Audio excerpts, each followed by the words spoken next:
All right, hello everybody. Welcome to our reading of one of my favorite comedies from the 90s called Mousehunt. Very funny film if you haven't seen it. I have an amazing cast with me here tonight. We have Karina, of course, doing the scene description and playing some other parts for us.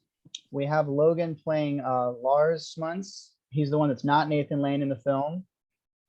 Very funny man. We have Eric playing Caesar, played by Christopher Walken in the movie, and he's playing a bunch of other parts for us as well. We have Anne playing a bunch of parts for us, including April Smuntz, Logan's wife in the film.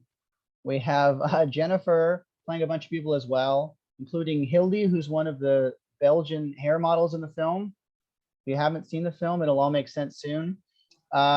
Travis is playing a bunch of people as well, including Rudolph Smuntz, who's the patriarch of the film, of the String Factory. And then I'll be playing Ernie Smuntz, played by Nathan Lane in the film. So Karina, whenever you're ready, let's get started. All right. Mousehunt by Adam Ripken, revisions by Henry Griffin.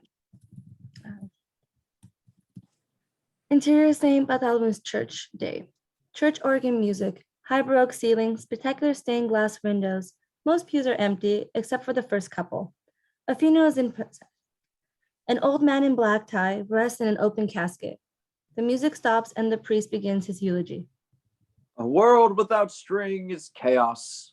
We are gathered here today to honor the man who lived by these words, Rudolph Smuntz. He put his life into his work, but there was no accomplishment he valued more than his two sons. Several mourners pat tears and wipe noses. Lars, who ran the factory with his father for 10 years. Camera finds Lars Muntz sitting in the front pew, mid-30s and stiff. Lars is good at keeping his emotion inside, controlled. His wife, April, sits next to him. And Ernie, his older brother, who struck out on his own instead.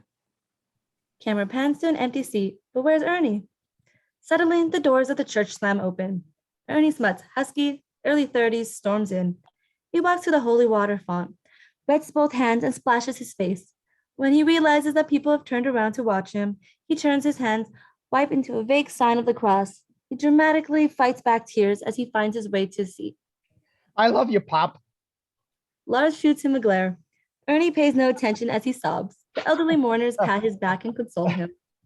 And so we lay to rest our brave little soldier with the crooked smile, who came to America as a boy with nothing but a pocket full of dreams.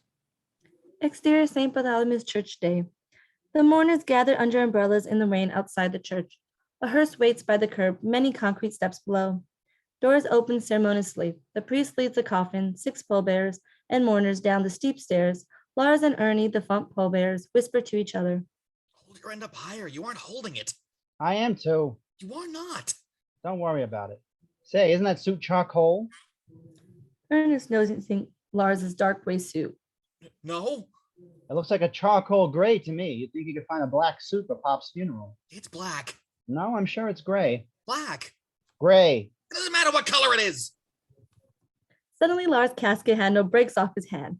The casket drops to one side, throwing everyone off balance. It breaks free of their grasp and slides down the stone steps. I'm sorry, Pop. I'm sorry. The one-way casket races towards the street like a sled. The priest dives to cover. Lars and Ernie chases the coffin. At the curb, the coffin slams into the side of the hearse with tremendous force, popping the lid open and catapulting Rudolph into the air. He is clothed only to the waist, boxer shorts from there down. His half-naked corpse soars over the hearse in a full gainer. Everybody watches in horror as the body floats through the air in slow motion, falling head first, past 2 loitering sewer workers in an open manhole. Flash. Exterior manhole day. The open manhole fills with faces looking down in disbelief. Pop! Ernie turns to one of the city workers in panic. Quick, get him out of there. He's halfway to the harbor by now, bub. Yeah. Exterior harbor night. Searchlights scan the black harbor. 2 Coast Guard boats circle. A diver pops out of the water with Rudolph's bloated corpse. Helicopter spotlights illuminate the scene. We got him. Exterior dock night continuous. Lars and the priest watch as Pop's half-dressed body is hoisted out of the water. Finally. for pants. Exterior smut stirring factory day. I started with 2 cases of thread and an idea. Rain drizzle on a small building sandwiched between giant state-of-the-art industrial facilities. This decrepit operation is out of place amid such progress. Smoke belches from a worn smokestack. A faded sign reads, Smut String. Interior smut string factory continues. To revolutionize the manufacturing of string. First, I utilized the finest ingredients. Flaxen fiber moves along a conveyor belt towards a pit of bubbling goop. The latest in modern technology. We see the inner workings of an out-of-date factory. The fiber scoop is spun into thread. Ancient machines chug and spin, moving the thread into hundreds of spools. One machine winds a giant cat cradle, continually readjusting a strange pattern of string. Another braids the distorted strand into ever-increasing diameters. These strands travel inefficiently through a maze of odd devices. To which I added a workforce of dedicated and eager young employees. Slow, bent, and weary, the elderly staff consists of holdovers from a bygone age. One optic worker painstakingly tries to thread a piece of twine through a large needle device. Whom I provided with the best training money can buy. Balls of string are spun and released onto a conveyor belt. One worker slowly boxes the ball of string, seeing every other one as they fall off the edge of the belt. We follow one of the balls as it tumbles down the pile and rolls between workers moving boxes of thread on old dollies. Off the catwalk, it hits a lever which increases the speed of the spools. Down long rows of shimmering thread and finally into a funneling device where it clogs the onslaught of cascading spools. The machine jams and buckles under the pressure. Something's about to blow. So that today, Smunt's double-strength twine is a state-of-the-art string. Interior Rudolph's office day. Close up on a portrait of the foreboding Rudolph Smuts. I leave you not just a model factory, but something infinitely more valuable.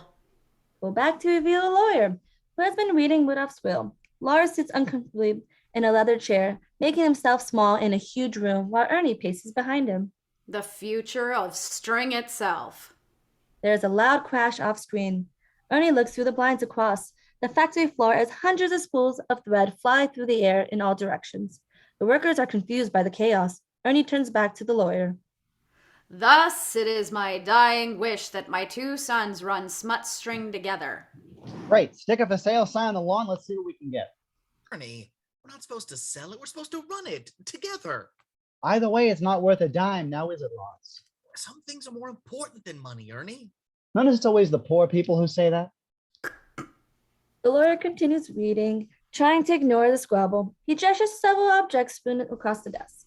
I also bequeath to you my personal effects, including my gold pocket watch, ceramic egg, 1/2 box of Cuban cigars, my collection of spoons, and the family portrait.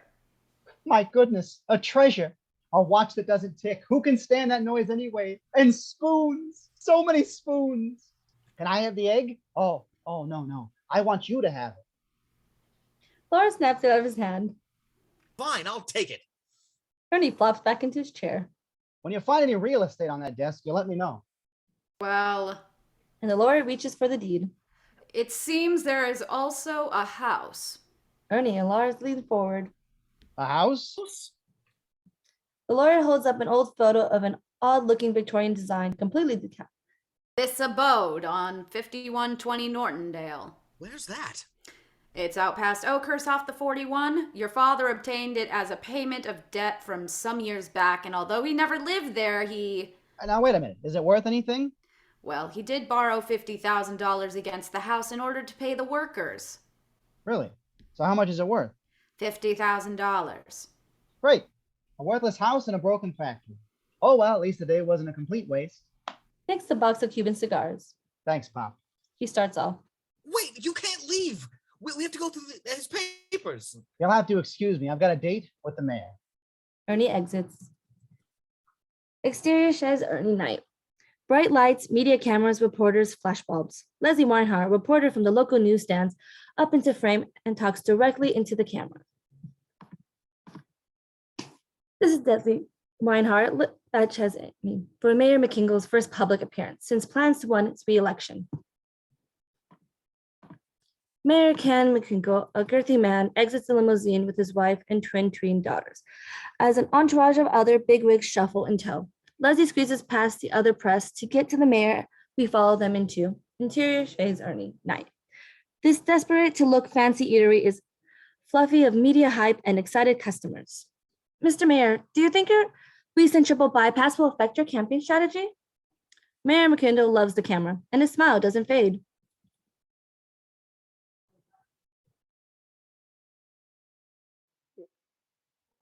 Now, Leslie, I'm just here to eat. Mayor McKingles moves to a table with his entourage, shaking hands along the way. Ernie, acting as maitre d', dripping charm as he greets his distinguished guests. Ah, Monsieur Mayor, Madame Mayor, welcome to Chez Ernie, sauvez-moi. He kisses Miss Crinkle's hand. Je vous entends per votre beauté. Oh, Monsieur Ernie. The twins cringe at Ernie's chivalry.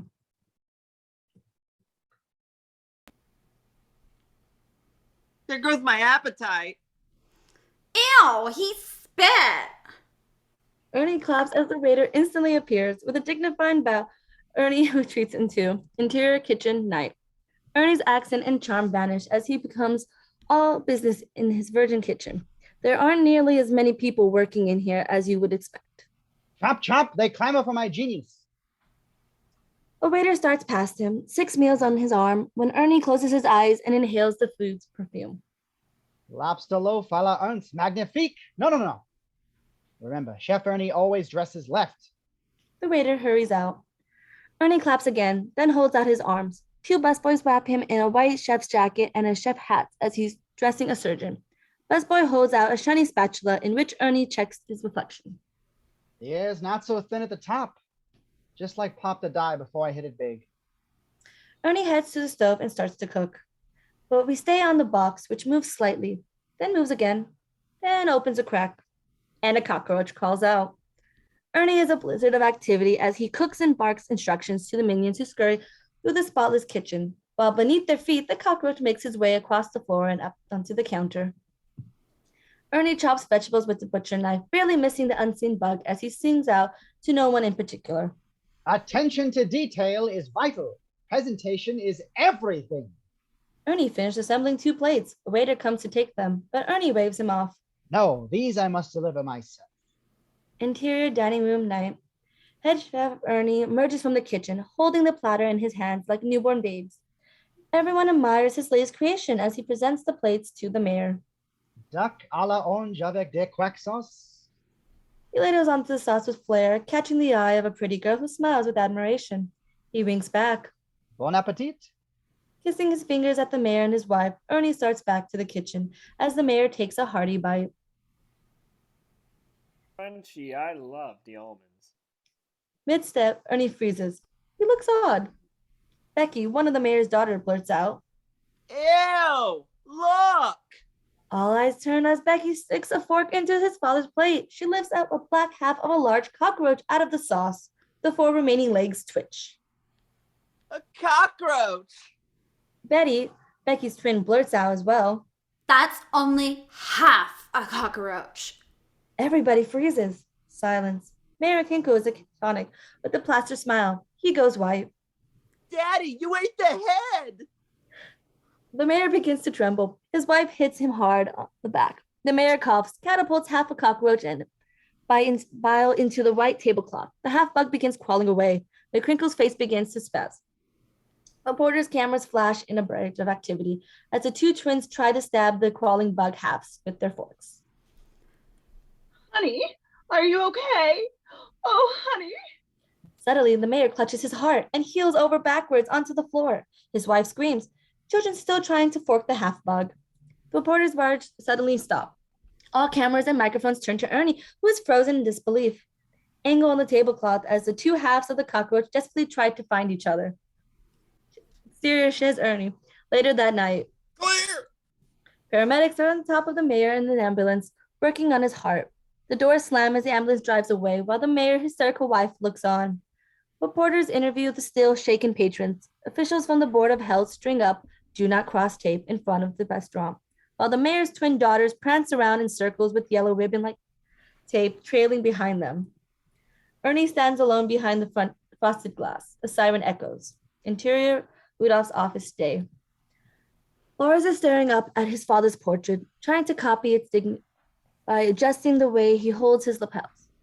He mimics the position and expression, but it just doesn't feel right. On the cluttered desk lies a stack of unpaid bills. Lars moves to the window. He raises the blinds to check on his workers. When it sticks. Frustrated, he pulls too hard, and the entire window dressing crashes down on top of him. Interior factory floor day. The workers stop working and stare at their new leader, wrestling with the blinds. Interior office day. Lars regains control of the situation and notices that everyone is watching him. They all hold for a beat and then return to their jobs. Lars nervously waves.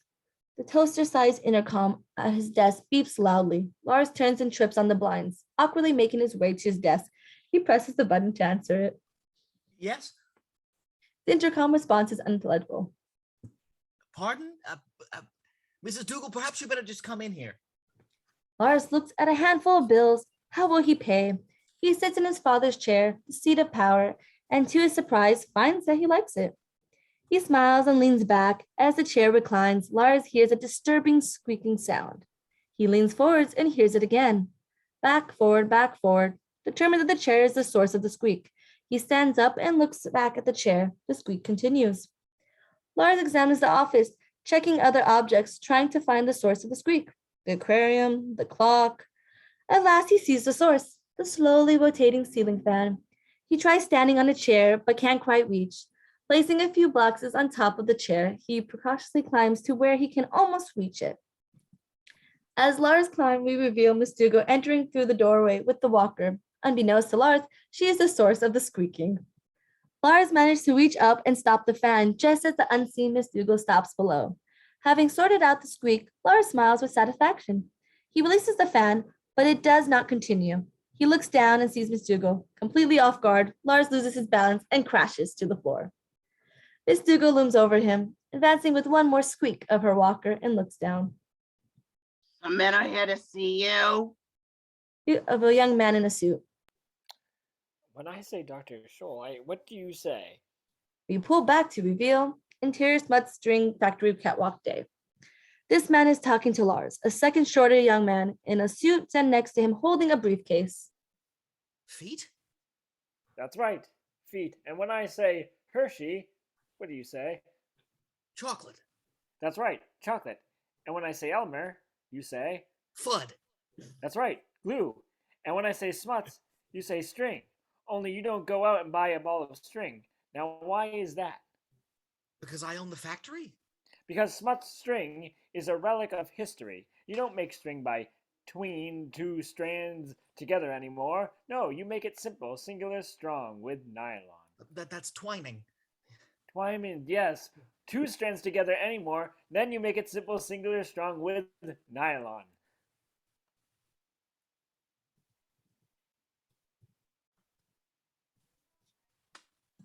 But that isn't string, that's cord. Exactly. Twine is yesterday. Single strand cord is today. Sebeco International has been interested in your factory for years, but your father refused to sell. We're hoping you'll be a little smarter. Sebeco is willing to buy you out and bring this museum into the 21st century, of course. We would keep you on as a string consultant with huge salary and hefty pension. Number 2 opens a briefcase full of cash, while number 1 hands Lars a contract ready to be signed. So what do you say? Lars places. He glances at his aging staff, working on his outdated machinery. He sees an old worker tangled in a ball of string. The two suits look at each other and nod. They got him. Lars is overcome. Okay. Lars pulls his hand out of his pocket. He holds a little dirty piece of frayed string in his one palm. His expression turns melancholy. The two suits are confused. Gazing at the string, Lars' thought become readable to us. We move in close on Lars' face as he recalls into a flashback. Interior Rudolph Smut's hospital room, night flashback. A dark room filled with IVs and monitors An old Rudolph Smuts wheezes from his bed. Lars stands beside him, holding his hand. Ernie sits in the corner. You're gonna be all right, Pop. Lars, I want you to have something. What is it? My most prized possession. Rudolph holds up a dirty piece of string. Lars feigns enthusiasm. Ah, a piece of string. Not any piece of string. The string I found it on my first day in America. From that moment, I knew my destiny. String. It's been in my pocket for 60 years. Here, I want you two to share it. Maybe it will bring you two closer together. You never seem to talk anymore. Ernie takes the string and starts to break it. What are you doing? Oh, I was just breaking it in half so Laws and I could. No, I want you to share it together forever. Sure, Pop, sure. Here, Laws, you carry it the first 50 years. I'll carry it the next. Lars takes the string, touched by his father's gesture as Ernie steps back. Rudolph motions for Lars to lead in. Promise me one thing, Lars. Promise me you'll never sell smut string to one of those big conglomerates. Son, help me with that. What's it say? Conglomerates. Conglomerates! Thank you. Promise me you'll keep it in the family. I promise, Pop. I promise. As Rudolph goes into a coughing fit, we dissolve back to the present. Interior Lars' office day. Lars stares at the string. The suits interrupt his thoughts by holding out the contract and a pen.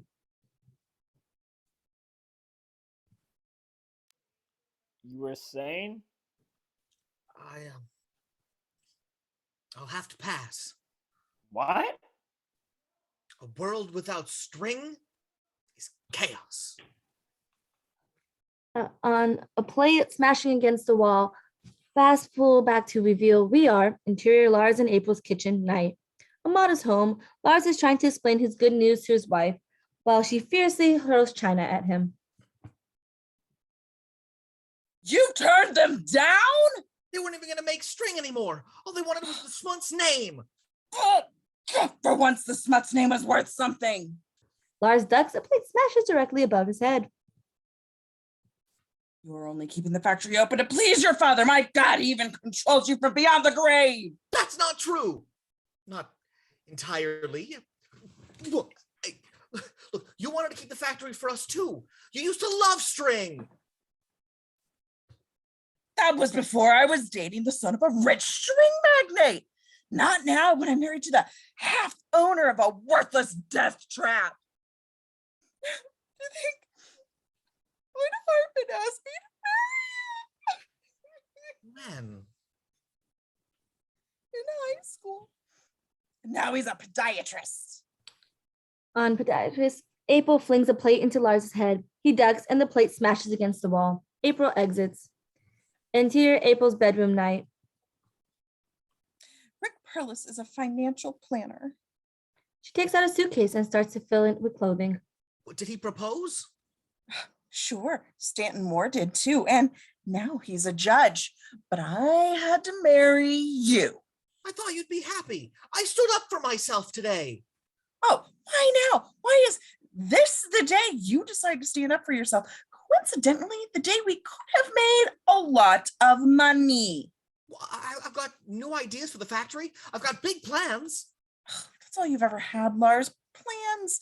I've waited 10 years for your father to die so you could sell that dump, and now that it's yours, what do you have? Plans. Oh, please, April, don't go. I'm not going anywhere. Exterior Lars and April's house tonight. The front door echoes behind Lars. He replaces the wreath that fell out when the door was slammed. It begins to snow. He picks up his two suitcases and slinks towards the dented 1969 Volvo. On television screen, a montage of Shea Ernie's disaster set to the new theme music. The news begin. Anchor Wendy Saperstein reports from a Christmas set. And that was the awful scene just 2 weeks ago. Tonight, on Christmas Eve, we go live to field reporter Lester Dinkus for an update. The news cuts to Lester. He is outside a boarded up Shea Ernie. Thanks, Wendy. In a few brief moments, the joy of the holidays was shattered and the world changed for many people. A new shot of the mayor appears on the screen. Mayor McCrinkle died this afternoon at 4:30 p.m. at the Our Lady of Sorrows Hospital. Doctors here say the official cause of death is heart failure due to the mayor's recent culinary disaster. Footage of the mayor's widow sitting by the Christmas tree sobbing. The twins fight over a present in the background. Footage of Shay's Ernie. Boarded up windows. We pull away to reveal we are interior Wimpy's night. Lars sits playing his grilled cheese sandwich at the counter. His suitcase at his side. His plate is a work of art. The sandwich, open face, has Merry Christmas across the cheese and capers. The fries are stacked in the cone to resemble a Christmas tree. Lars is afraid to eat it. And once the hottest restaurant in on the wharf has been condemned and is scheduled for demolition. Excuse me.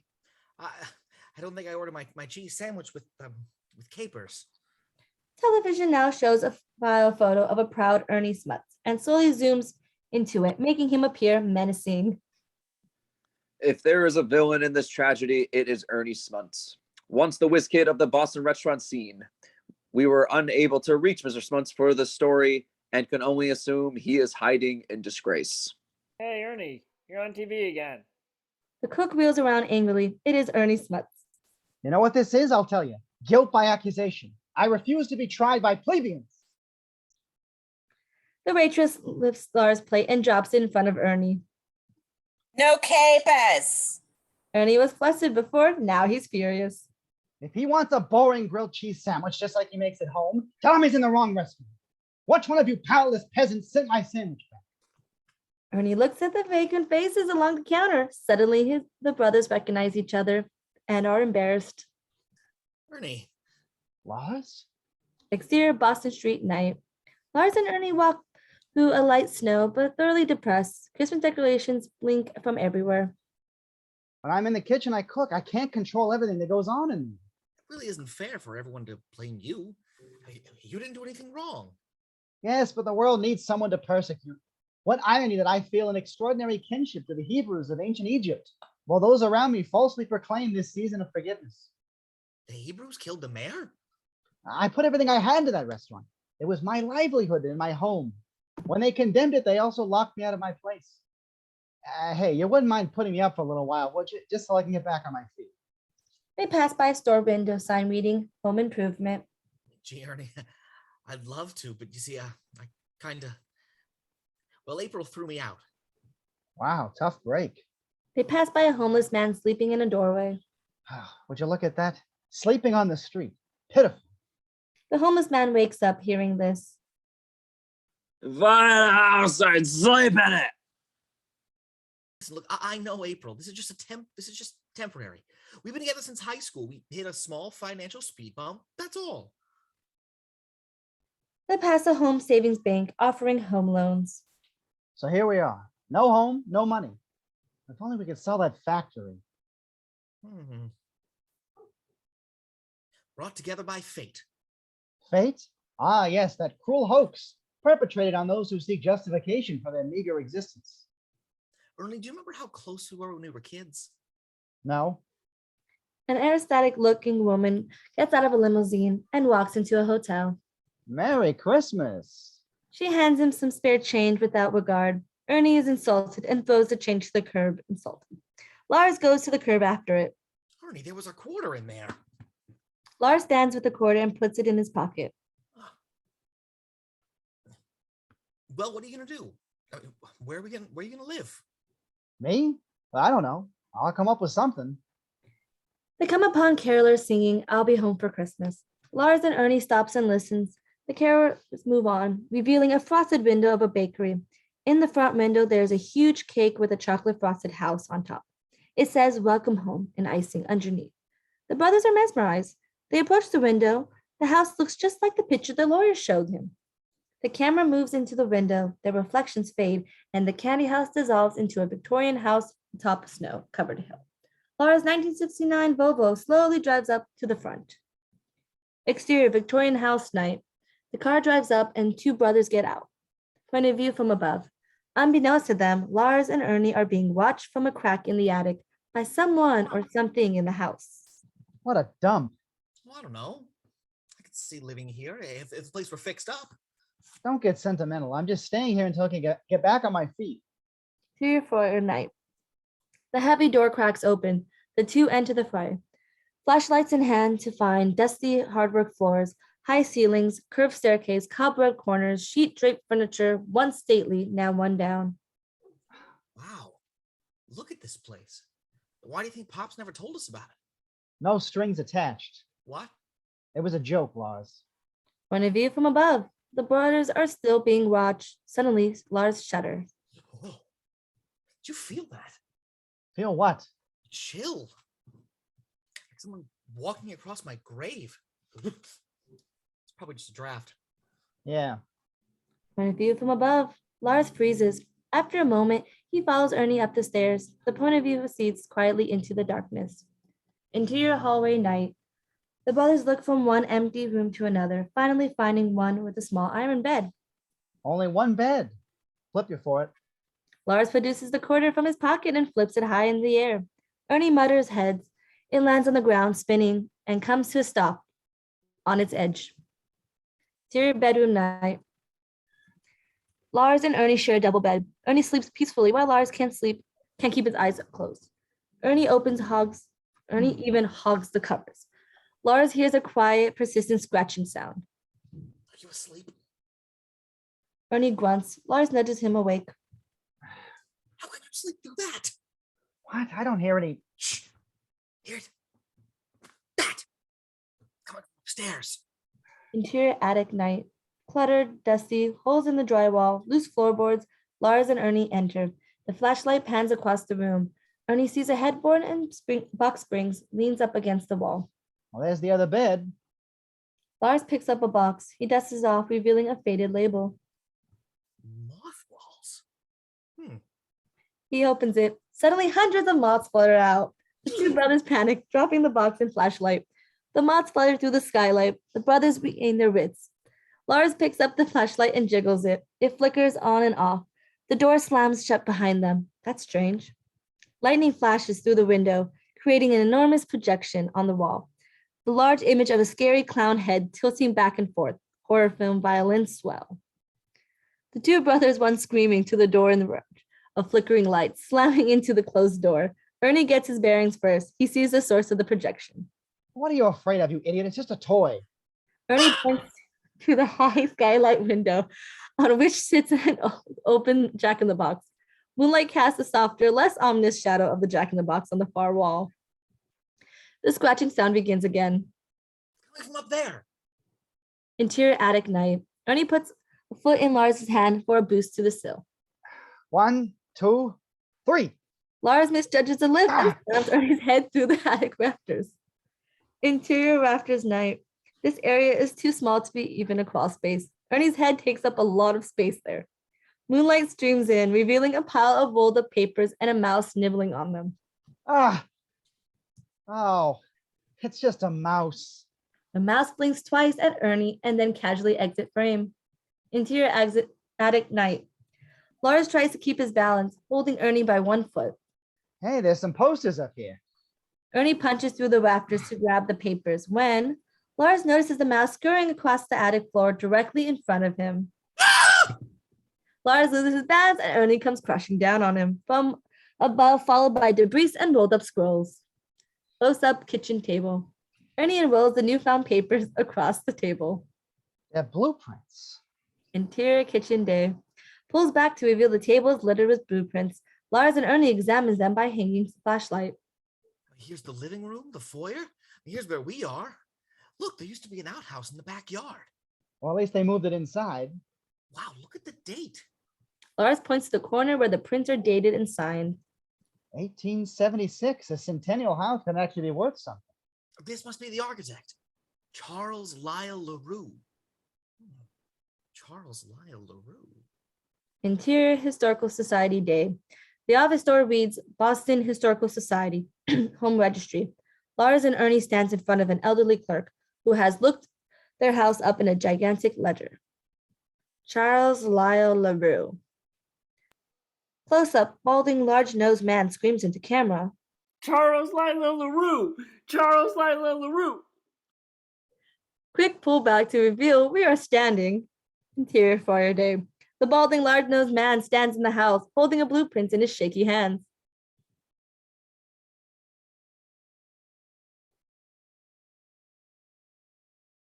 That's me. I'm actually standing in the missing LaRue. He is one of the many experts swarming the house, ogling every detail. Amongst those excited historians and architects are Ernie and Lars, who listen in on snippets of conversation.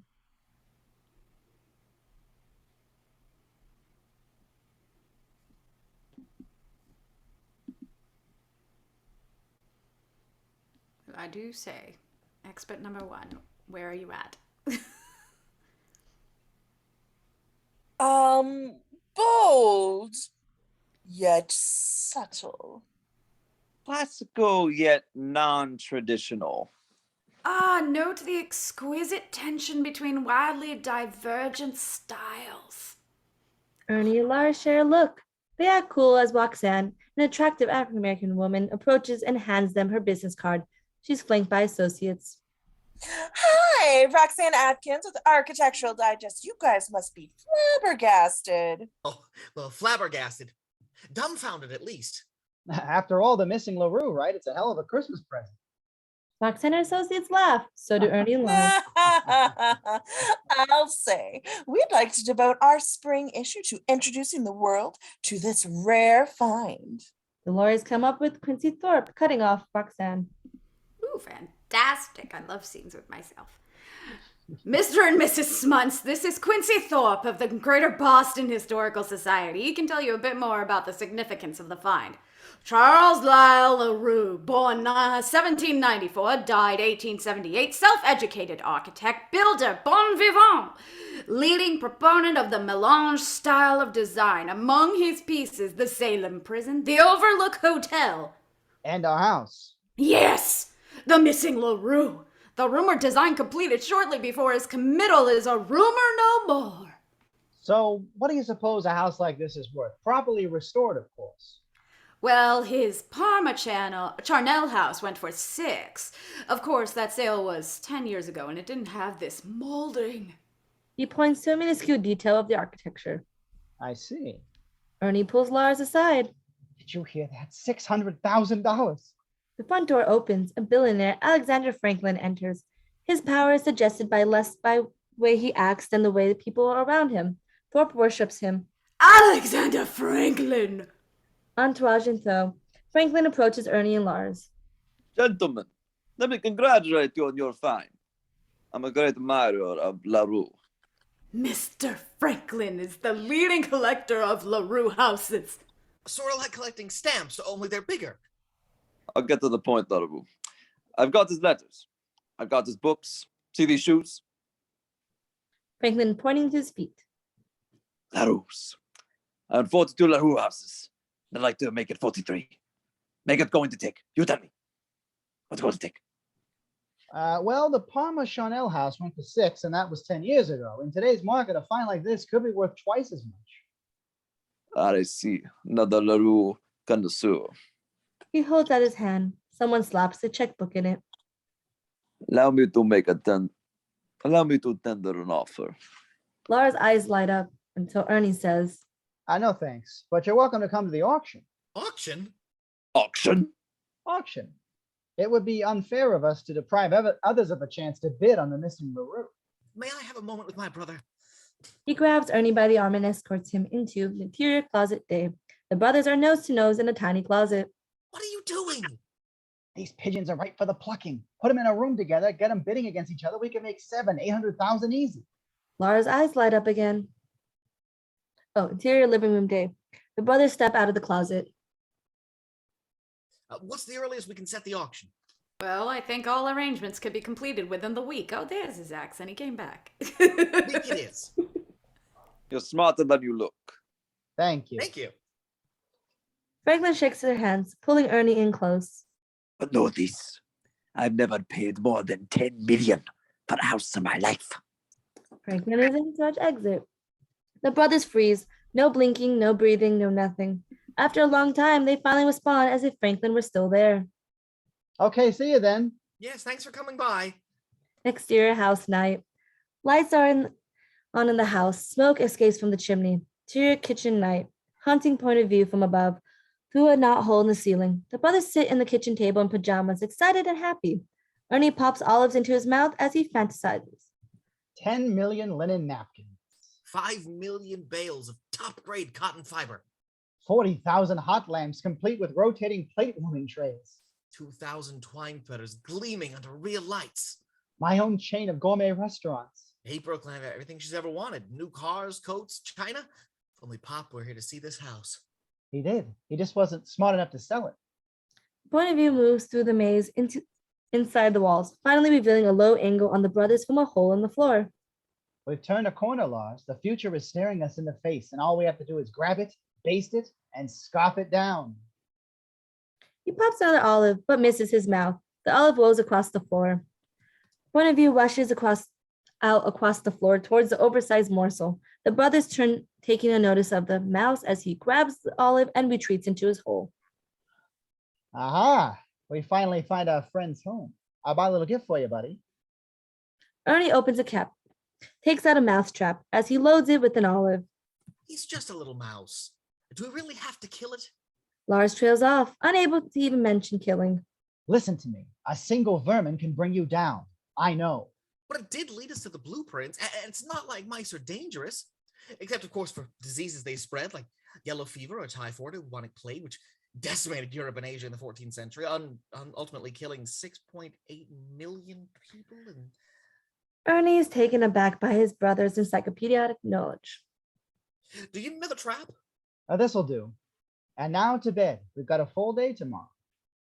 Interior Ernie's bedroom night. Ernie sound asleep in his four-poster bed. Nestled under the covers, a smile grows across his face. He is dreaming. An old 1920s recording of "We're in the Money" comes up as clouds materialize over Ernie's head. In it, we see what he is dreaming in a surreal black and white setting. Ernie Dream Cloud. A dish of steamed clams sing in time to the track. Ernie sings the lead vocals as he adds a garnish. We're in the money. We're in the money. Kitchen doors swing, revealing Ernie in a tuxedo and chef's hat, carrying the dish to a long, curved table. Guests in formal attire give the heroic chef a standing ovation. Waiters unfold menus in perfect synchronization. Patrons unfold their napkins in tempo to the track. Two brunette models follow as Ernie displays his creation, much oohing and awing as he places the dish down at the end of the long table. He turns, revealing a plate stacked with a large leg of lamb, as helicopter-like artichokes hover circling the entree like some weird stringless mobile. We see the Venetian-style aqueduct with towering chocolate buildings and banana gondolas floating past ice cream bridges. Patrons loom over the tops of the buildings to gawk. The crowd passes numerous dishes, each new culinary invention. A small Empire State Building with a Cornish hen climbing the side, swatting tiny pretzel biplanes. A bowl of flapping fish trails. Ernie pushes a tray up a table and lifts a long silver platter to reveal several floating brooch-like clouds. The astonished patrons awkwardly attempt to retrieve the floating food, and we cut to Lars' bedroom night. A child's room, mobile of string balls, hang above the ceiling above Lars. Hovering above Lars' head is his own dream cloud. Fancy big city skyscraper. Camera zooms up the side of this building. As the camera reaches the roof, a gigantic neon sign blinks smut string. The smokestacks belch green smoke in the shape of dollar signs. Inside a magnificent office sits a proud Lars dressed in a tuxedo and top hat. He rests his feet on the desk and lights a cigar with a $100 bill. He looks at the bill, close up, $100 bill. Instead of Ben Franklin's face, Lars's face decorates the center of the cash. His green and animated likeness lip syncs the words to "We're in the Money" as he continues to play. We gotta make up what it takes to get along. The bill winks at Lars. Lars winks at the bill. He blows smoke rings into the shape of dollar signs. A massive globe against the far wall is surrounded in gold letters. "The world is yours, Lars Muntz." Only the globe is actually a gigantic ball of string. A buzzer sounds and Miss Dougal enters, a three-wheeled automated walker. She spins into the room with sterling efficiency. She opens her mouth, emitting the squawking sound of the intercom. Lars understands her and heads to the elevator. Inside, Lars stands, nonchalantly flipping a quarter. He tosses the coin into the air. The elevator monitor displays how Instantly, the elevator is descending a million floors. Inside the elevator, Lars is still waiting to catch the quarter, which is levitating in front of his face. Outside, an elevator whizzes down the entire building. Ding! Doors open, and Lars catches the quarter. He steps out onto the factory floor while workers waltz in an astonishing display of morale. Outside the skyscraper, Lars steps into a raiding 1920s style stretch limo. The limo driver tips his hat. In the limo, April sits dressed to the nines and dripping with diamonds. She smothers him with kisses. On sleeping Lars. As the limo in the dream bubble drives away, Lars smiles. The thought clouds with the limo inside drives out of Lars's bedroom, bumping into a hanging mobile as it enters the hall. Interior upstairs, hall night. The limo cloud floats down the corridor into Ernie's bedroom. Interior Ernie's night. As Ernie sleeps soundly, Lars pulls up next to Ernie's bubble. Lars sticks his head out of the limo sunroof. Ernie smiles to greet Lars. He turns and begins slicing and dicing into an awesome display of chefmanship. For you, I'll prepare my finest creation. As Ernie works, he and Lars sing the grand finale of We're in the Money, harmonizing. We've got a lot of what it takes to get along. Interior kitchen night. Close on the trap, Ernie sits by the mouse hole. The mouse sits perfectly still, eyeing it with curiosity. Finally, he moves towards enticing cheese, sniffing. Interior Lars' bedroom night. Savoring his pleasant dream, Lars smiles in his sleep. When the strap string shuts, Lars' eyes bolt open. Interior Ernie bedroom night. Pop. Lars' dream bubble disappears and Ernie finishes the finale alone, presenting his dish for Lars, harmonizing with no one. Along. Silence. He looks around, not seeing Lars. Hey, where'd you go? Interior Lars' bedroom night. Lars realizes the cause of the snap. Their mouse problem solved. He goes back to sleep, smiling in complete serenity. Interior kitchen morning. Sunshine streams in, the table is set, and juice poured. Refreshed and happy, Lars prepares coffee. Equally refreshed and happy. Ernie ambles in, still in his bathrobe and humming. Lars pours the coffee. Ernie takes a box of cereal from the cabinet. He moves to the table, failing to notice the hole chewed in the box. There's a trail of Cheerios in its wake. I trust you slept well. Like a baby. Oh. The brothers laugh. Ernie pours a cereal, but nothing comes out. Struggling, he goes for another. Last night, did you happen to hear the No, let's see. The brothers walk over the mousetrap, now overturned. Turn it over. me? No, you do it. What if he's not dead? What if he starts kicking and writhing in pain when I touch it? Ernie grabs the broom and creeps towards the trap. Lars follows close behind. The suspense is killing him. Ernie takes a deep breath and flips the trap with the broom. Both brothers jump. The trap is empty. The olive's gone. Where'd he go?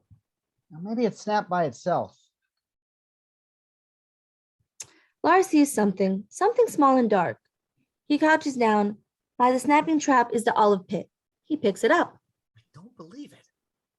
He snapped the trap, ate the olive, and left the pit just to mock us. Ernie hands Lars the broom and returns to his cereal box. Lars, you're giving it too much credit. Mice don't mock.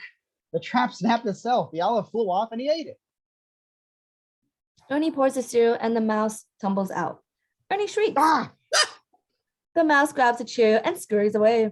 Don't let him get away. Lars swings the broom. He misses the mouse, but knocks some pots loose from their hooks. They clang down on Ernie's head. The mouse zigzags, looking for a cover. He runs past Ernie. Quick! Ernie grabs a pot. He and Lars chase the mouse. The mouse races for its hole. Lars swings the broom wildly again. He knocks Ernie to the skin. Ah, Ernie drops to his knees. He lunges at the mouse with the pot. The mouse ducks into the hole just as Lars falls flat on his face. Lars swings the broom and hits Ernie in the head. Did we get him? Ernie drops to his knees. The brothers stumble on the floor, pushing each other out of the way to peek in the hole. let me see. Let me see. Interior kitchen wall day. Ernie's giant eye looking in. Can you see him? Get me my Gouda. Lars goes to the refrigerator, pulls out a wheel of cheese, and brings it to Ernie. I said Gouda. Any brother of mine should be able to tell Gouda from Munster. What's the difference? The difference is that mice love the smoky taste of a Gouda. Munster will drive them to the hills. And what would be the matter with that? Lars goes back to get the Gouda. Ernie carefully sets a trap, placing it in front of the hole. Mouse point of view from above. As Ernie and Lars struggle with the trap, our mouse watches from the top of the refrigerator while nibbling on a Cheerio. His eyes zoom in on the cheese in the trap, then the large wheel behind the brothers. Careful. Careful. Don't touch me, you'll snap it. Let me concentrate. Interior kitchen morning. From behind, we see the brothers on their knees, arguing over how to set the trap. We pull back to see the mouse move behind the wheel of cheese. He hops onto the cheese and rolls it away by running against it, leaping when the missing wedge comes out. The wheel disappears and the brothers stand. Now that takes care of that. Now, time to get this house in shape. Upbeat home improvement montage begins. Interior various day. Sheets are pulled off old furniture. Dust clouds billow. Lars cough. A brush is ducked in a bucket of paste. Lars wallpapers the kitchen as Ernie straightens the giant stuffed moose head on the wall over the table. A cartoonishly large shotgun is mounted underneath. In the living room, Lars tests the gas fireplace logs. They work. Ernie loads a bucket of paint into the dumbwaiter as Lars, in painter attire, pulls the dumbwaiter to the second floor where he's working. Stacks of coal litter the cellar. A huge furnace chugs. Ernie shovels coal into the fire. Lars stacks crates and sweeps. Interior mouse nook day. All that's left of the cheese mill, it's red wine. Also cheeseless is the trap, though unspring. Nearby, the well-fed mouse licks his paws clean. He heads off through the walls. Interior walls day. The camera follows the mouse as he's run through the walls, past dust balls, over paint chips, under cables. This labyrinth is a world, and an elaborate world it is. Interior mouse layered day. He arrives at a small compartment, his room. He climbs into a bed made from a sardine can, pulling a Kleenex over him as a blanket. A few balls of tinfoil sits at the corner. Decorating the walls are some postage stamps, hanging paper clips, and a faded postcard of Hawaii. As the mouse drifts into slumber, we move slowly into the postcard. The idyllic tropical landscape fills the screen, and we can faintly hear the ukulele of paradise.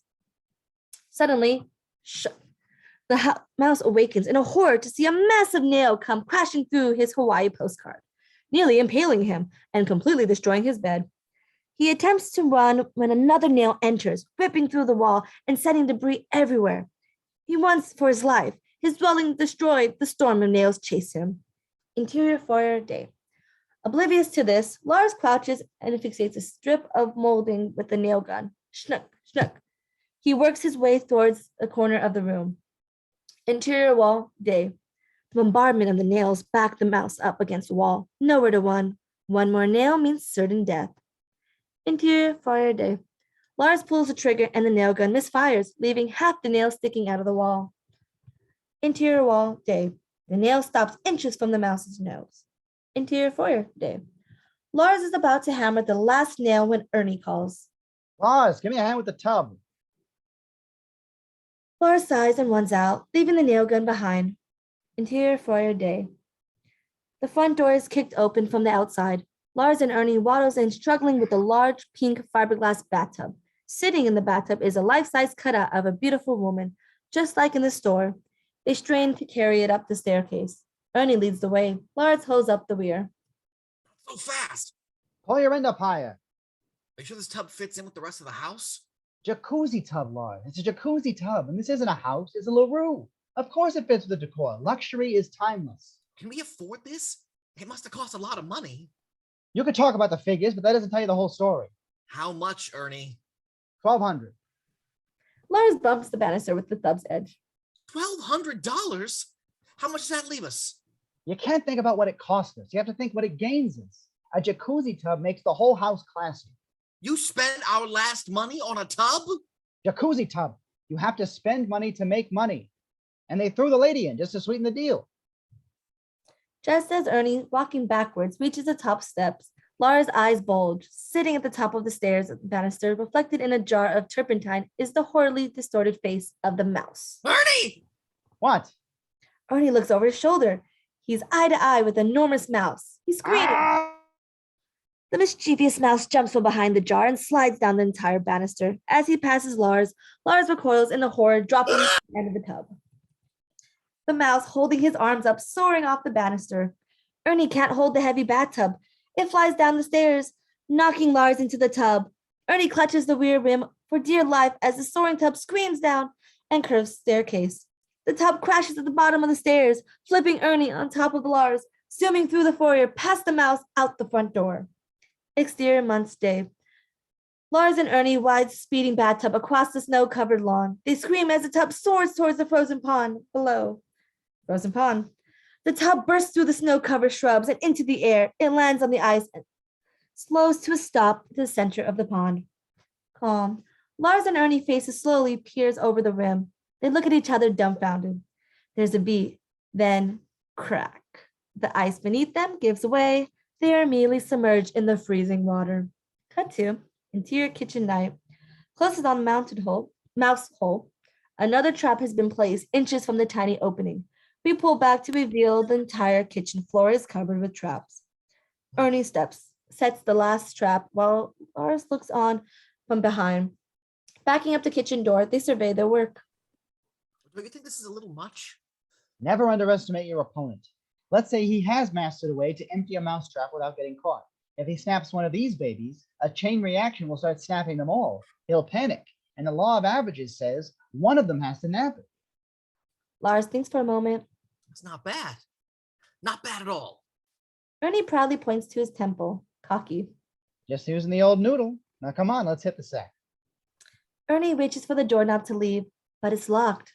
The two turn and realize they painted the into a corner.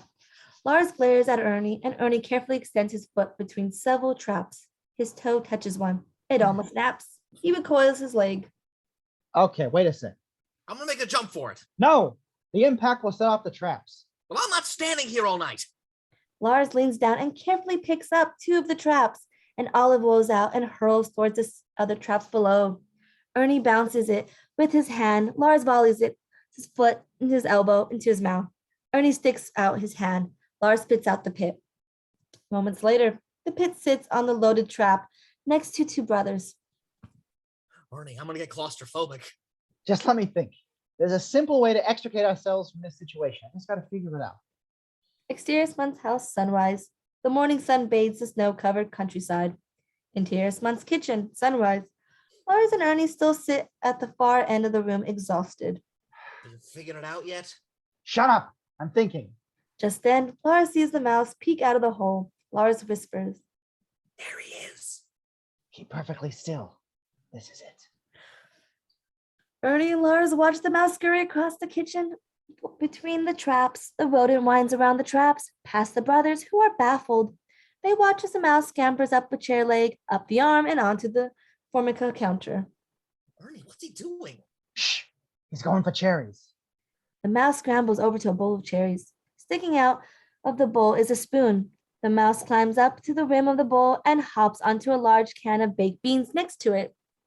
But Ernie, you said mice like Gouda. Not in the morning. Cheese tires them out. They need fruit for energy. To the amazement of the mouse, leaps off the can onto the handle of the spoon, which catapults a cherry into the air. The cherry flies in slow motion. Lars and Ernie watch in horror as the cherry goes up and then down towards the traps. Just as they are about to dive for cover, the cherry hits the trap. Snap. The chain reaction begins, and the traps go off like crazy. The brothers try to cover themselves, just as the wave of traps snaps all over them. Then dust settles. They scream, covered with mouse traps.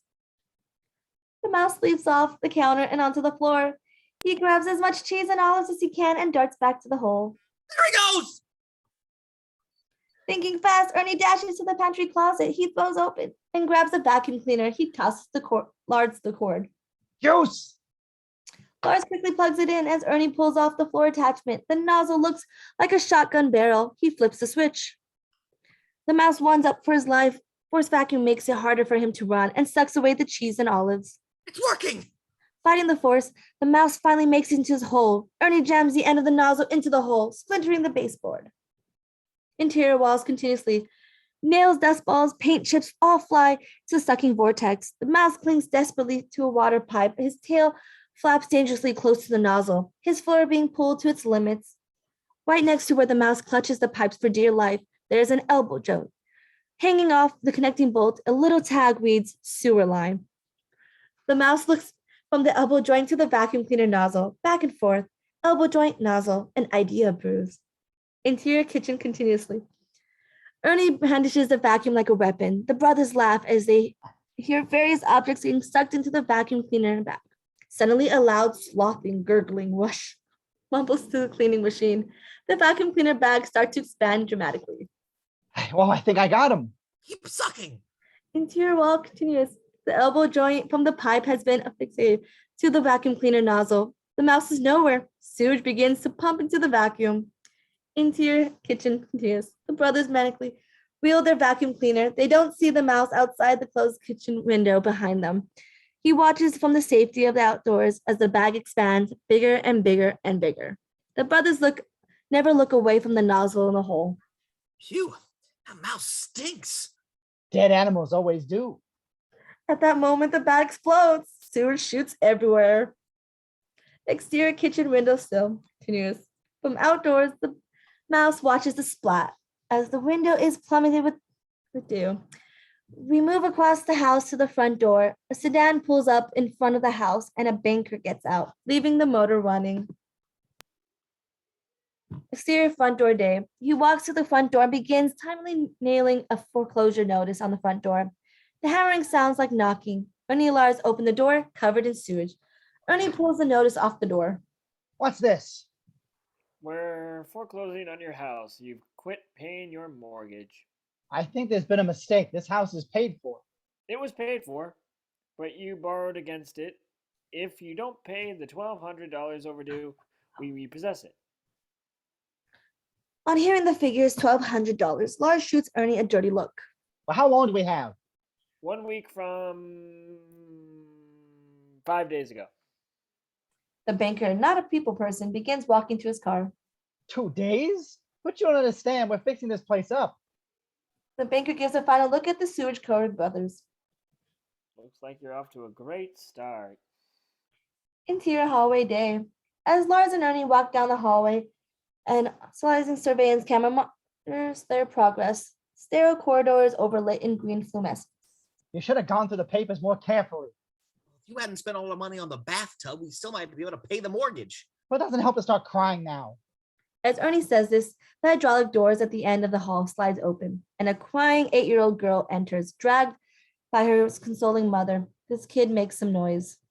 2 days is more than enough time to locate $1,200. You could ask your boss at Rimpey's for an advance. I mean, you can pay him back after the auction. Well, couldn't you ask your workers to forfeit their salary for a few weeks? You are the boss. Lars looks back at the crying girl as she looks back towards him, crying for her lost pet. He and Ernie enter the doors, which shuts behind them. Interior pound day. This room is clinical, greenish and uncomfortable. Lars notices the only animal in his room, a cute kitten in a cage, toying sweetly with the ball of string. That one's cute. He doesn't have that killer instinct. Suddenly, a man in a chemical weapons suit lifts the cage and carries it through the airtight chamber as a small room in the background behind Lars and Ernie. We can hear the hiss of a gas as this man enters. As this man exits into the small room, another space-suited man enters. He stands in the airtight chamber as shower jets quickly detoxifying him. The jets shut off. The airtight door slides open, and the man approaches Lars and Ernie. He removes the helmet to reveal that he is Maury, the pound manager. He is beyond friendly. Morning, gentlemen. I'm Maury. Anything I can help you with? Hi, Maury. We need a cat. Now, Came to the right place. Interior pound backroom day. Maury leads Lars and Ernie into the cargo hold of a room, an unnerving chamber crawling with scores of kittens. Find one you like, and I'll spay or neuter it myself. These are all kittens. We were hoping for an older cat, one with experience. That's a switch. Most people want the cute little ones. Experience with what? mouse hunting. Why, all cats are good mouses. Well, you see, we have huge rats, lots of them. We need a big, mean kind of cat. A vicious cat, difficult to love. Do you have any of those? Funny you ask. I'd all but given up on anybody wanting him. We were about to gas him again. Again? The brothers exchange a look. Close up, a wooden crate. Through the slates, we see flashes of wild black fur. Devil eyes, drooling fangs, snarling and scratching are heard from the inside of the box. We are in a deserted corner of the kitchen room. Maury, Lars, and Ernie stand a safe distance from the crate, on which hangs a sign reading Catzilla. Nobody ever wanted him. Spent most of his whole life in that box, I expect. Catzilla? You know, the guys who clean up call him that. You can name him anything you want. I think he looks like a puppy. Ernie and Lars gets closer to the crate and looks at the beast. Catzilla, you want a home, don't you? Well, you have to kill for it. You're a stupid cat, aren't you? And you're ugly, ugly. Maury is confused by their behavior. Lars sticks his finger in the cage. Suddenly, whoa. Hey! Razor-sharp claws swipe through the snap and whips Lars. Sleeves shreds. He recoils quickly. Little bastard! Well, take him. Interior months forward morning. We hear hissing, snarling, banging. Lars and Ernie enters the house, wrestling with the cardboard cat carrier. It's like a tornado in there. They put the box on the floor. It jumps and bounces. Then all at once, the box stops. Too quiet. The brothers peer closer, cautiously. Ernie squeaks a little rubber mouse they brought.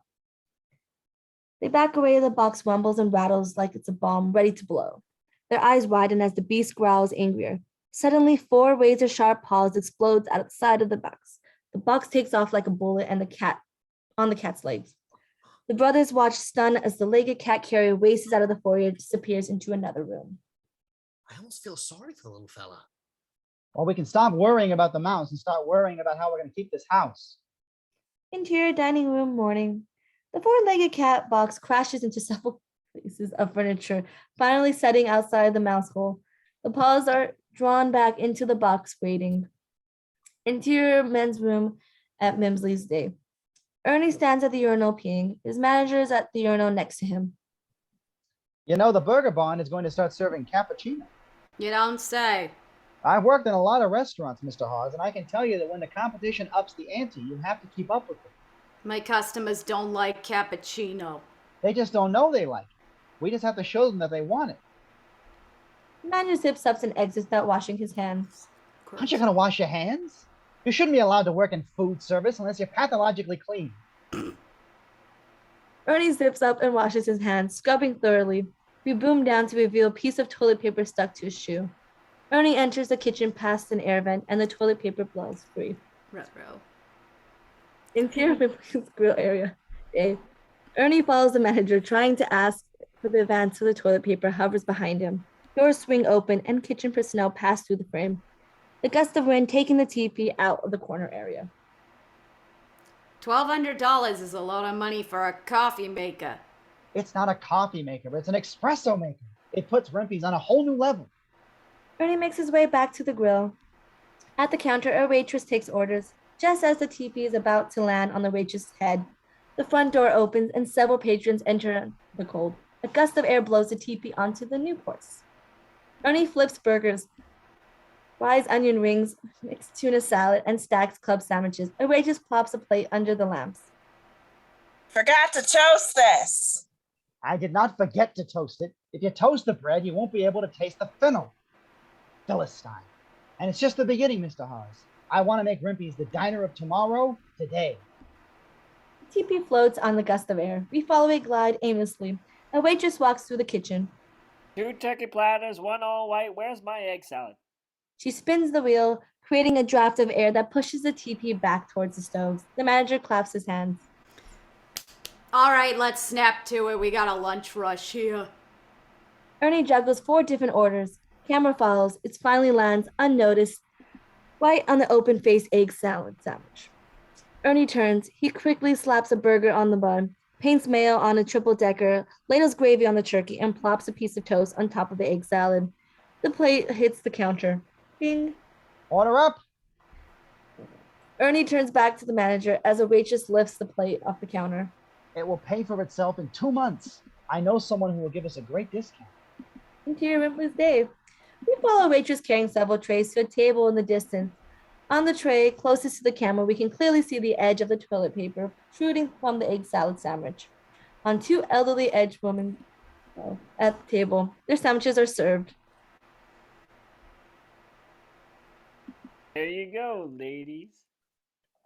Thank you, dear. I'm telling you, they won't take away your license until you have 3 accidents. And I'm telling you, they revoke it after 3, but they suspend it after 2. Oops, I'm so sorry. Go for it, girl. Go for it. These little eyes aren't as good as they used to be. It happened to Geraldine. It's 3. 2! Takes a hearty bite of her sandwich. As she pulls it away from her mouth, a long strand of white paper connected sandwich to her lips. She pulls the rest of it out and holds it up. What is this? What happened? Interior Ripley's Grill area day. Ernie pops the question.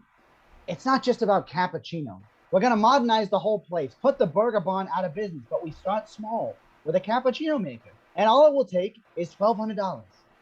Ernie finishes with a big smile. The manager looks like he might just give him the money when, Interior Ripley's day, elderly woman 1 has gone white.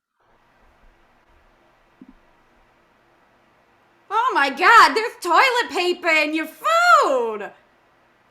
Elderly woman 2 screams. Wow, there's toilet paper in her egg salad. I do not want to have what she's having. All eyes turn to the 2 women and freeze. Customer screams back. Was it used? Elderly woman number 1 begins to tremble in disgust.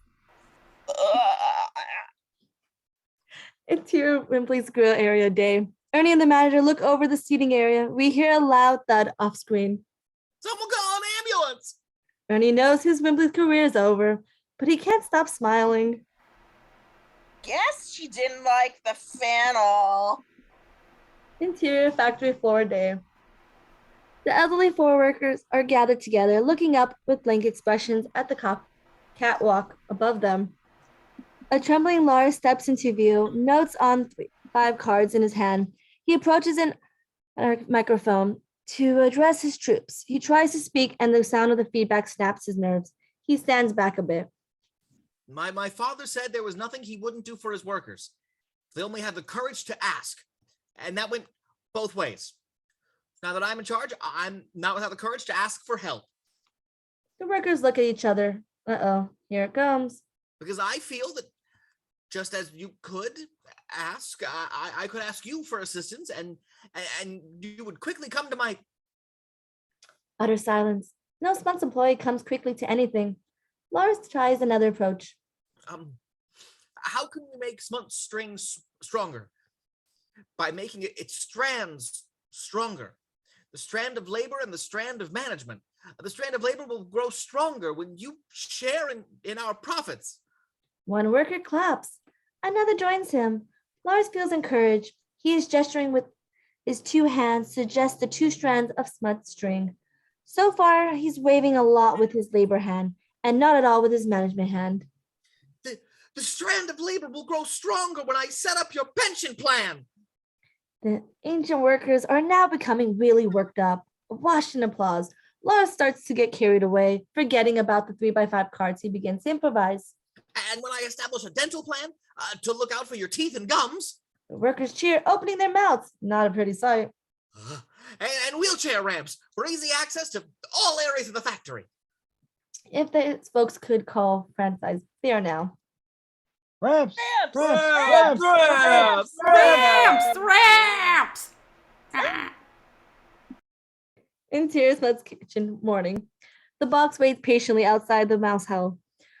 On the other side of the kitchen, the mouse ambles into the room, stops dead in his tracks, then curiously approaches the box. The mouse climbs up a hole in front of the box and peers in. Blackness. Then slowly a shaft of light illuminates several whiskers. Then the cat's glaring eyes, one green, the other glazed, and in a panic, the mouse falls from the open hole, looking back at the box as it explodes in all directions.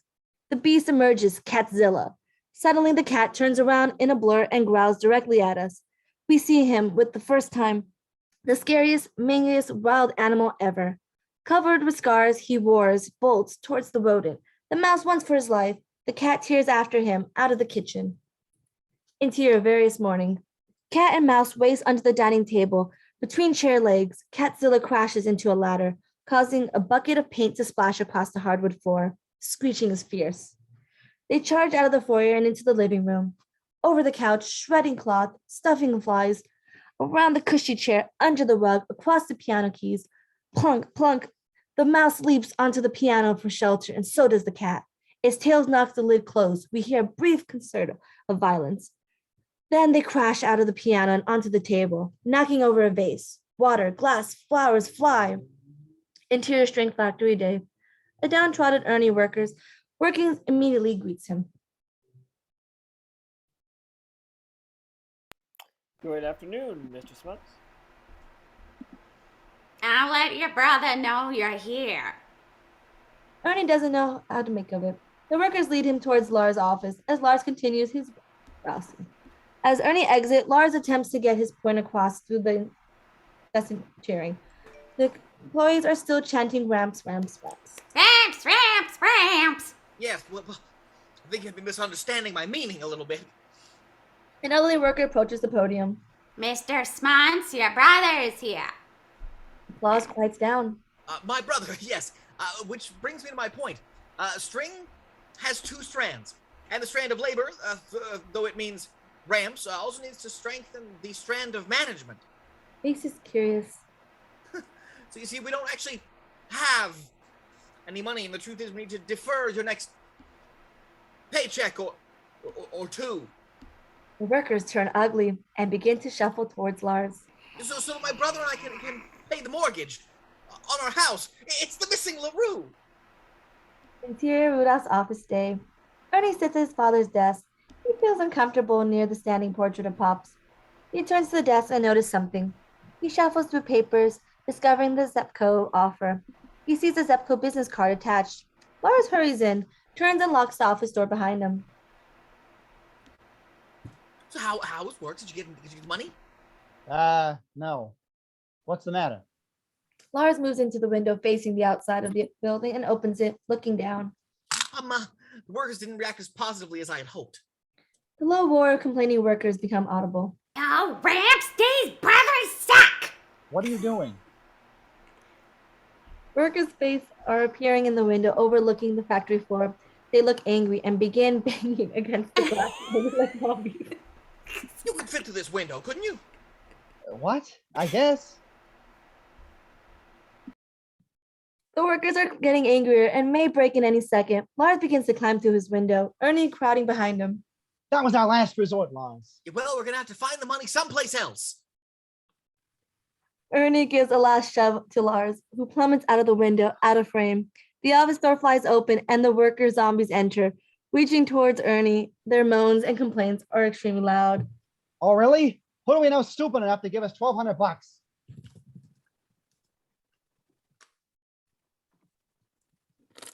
Ernie squeezes himself out the window, nearly escaping the workers. Interior, exterior, April's house. Day. Lars stands on the front stoop, ringing the doorbell. Ernie sits in the car, heavy breathing and moan comes from the house. After a pause, the door opens. April has just put on a bathrobe, and she is wearing a nun's habit. Lars, what the hell are you doing here? I brought these for you. I'm busy. Did you get the divorce papers? Well, yes, but that doesn't mean I can't bring you flowers. Don't make me get a restraining order. I don't need the hassle. April, Ernie and I need to borrow some money. We found the missing LaRue. Just then, a deep male voice comes into the house. Hey, tell him you gave it the office. Lars is speechless and motionless. April shrugs. Busy. Tony, a really buff, ultra good-looking guy, comes up behind April. He puts his arm around her waist. Tony's wearing a priest collar and no shirt. Hey, what's this? Someone giving you flowers? Lars, this is Tony, Lars. The string dude. Sign the papers, Lars, and don't come here anymore. She slams the door on the flowers, leaving Lars a bunch of stems. Interior Volvo driving, desk moving. Now are you satisfied? Don't you think it's time to move on?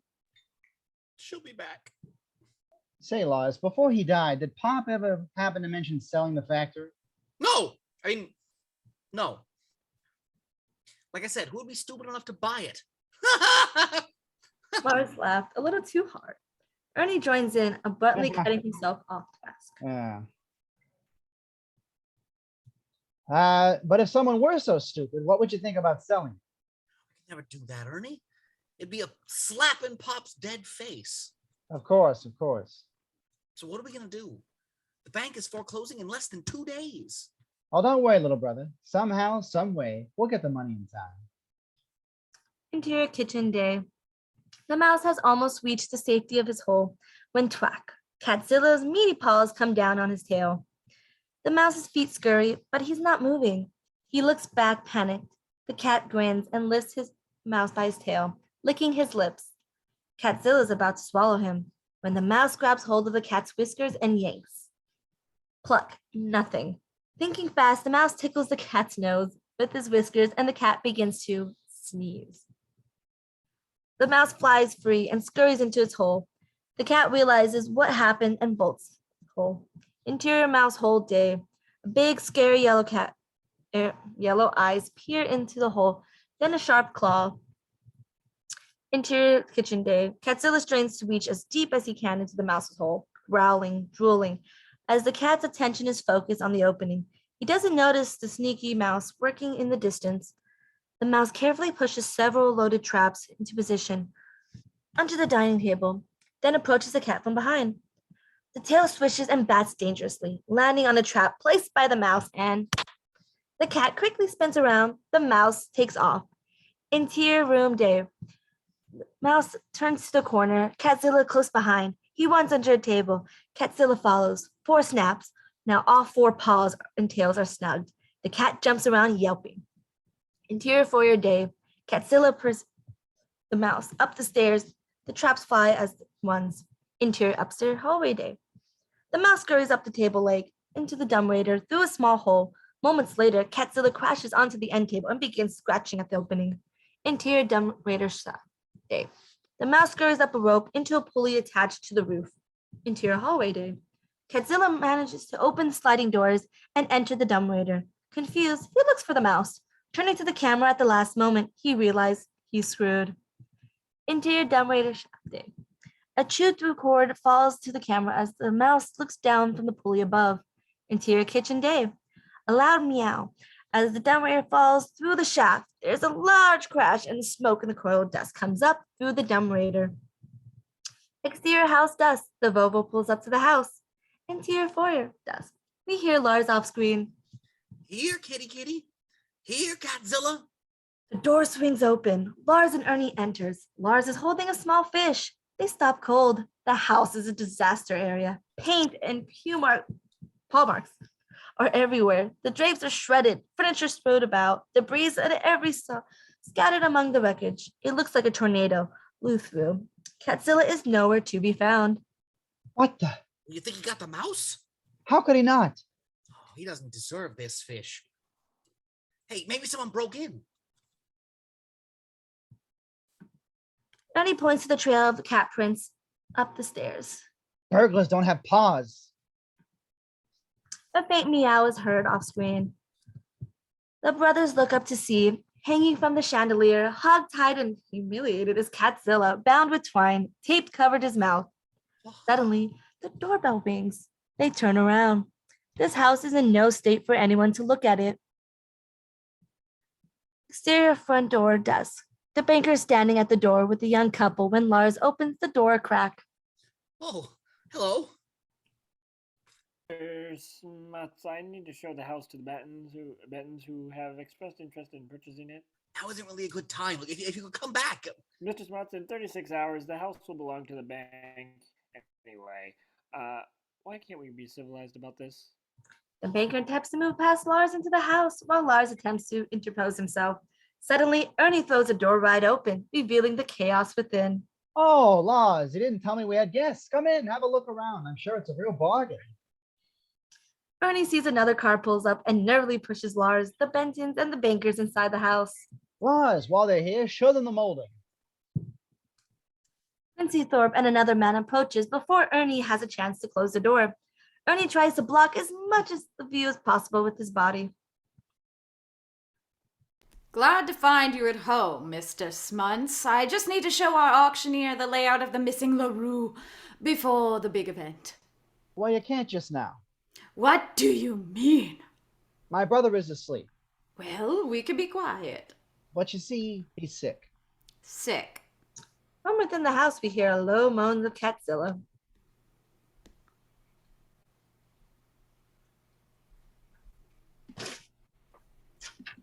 Sounds pretty bad.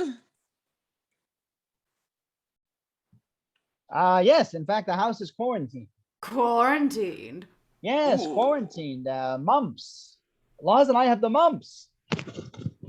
Interior foyer dusk. Lars is climbing a none too sturdy ladder in an attempt to cut Catzilla down. Meanwhile, the banker and the Bentons try and find their bearings in the war zone. You said fixer-upper. This house doesn't feel very safe. Oh, I don't know. It may be unsightly at present, but I wouldn't call it unsafe. Exterior Smunt's house dusk. How are we supposed to have an auction here if the house is under quarantine? Oh, it's just a 24-hour thing. 24-hour mumps? Yes, 24-hour mumps. They better be if you're hoping to get $10 million for this house. From inside the house comes a loud glass crash, a feline screech, followed by a woman scream.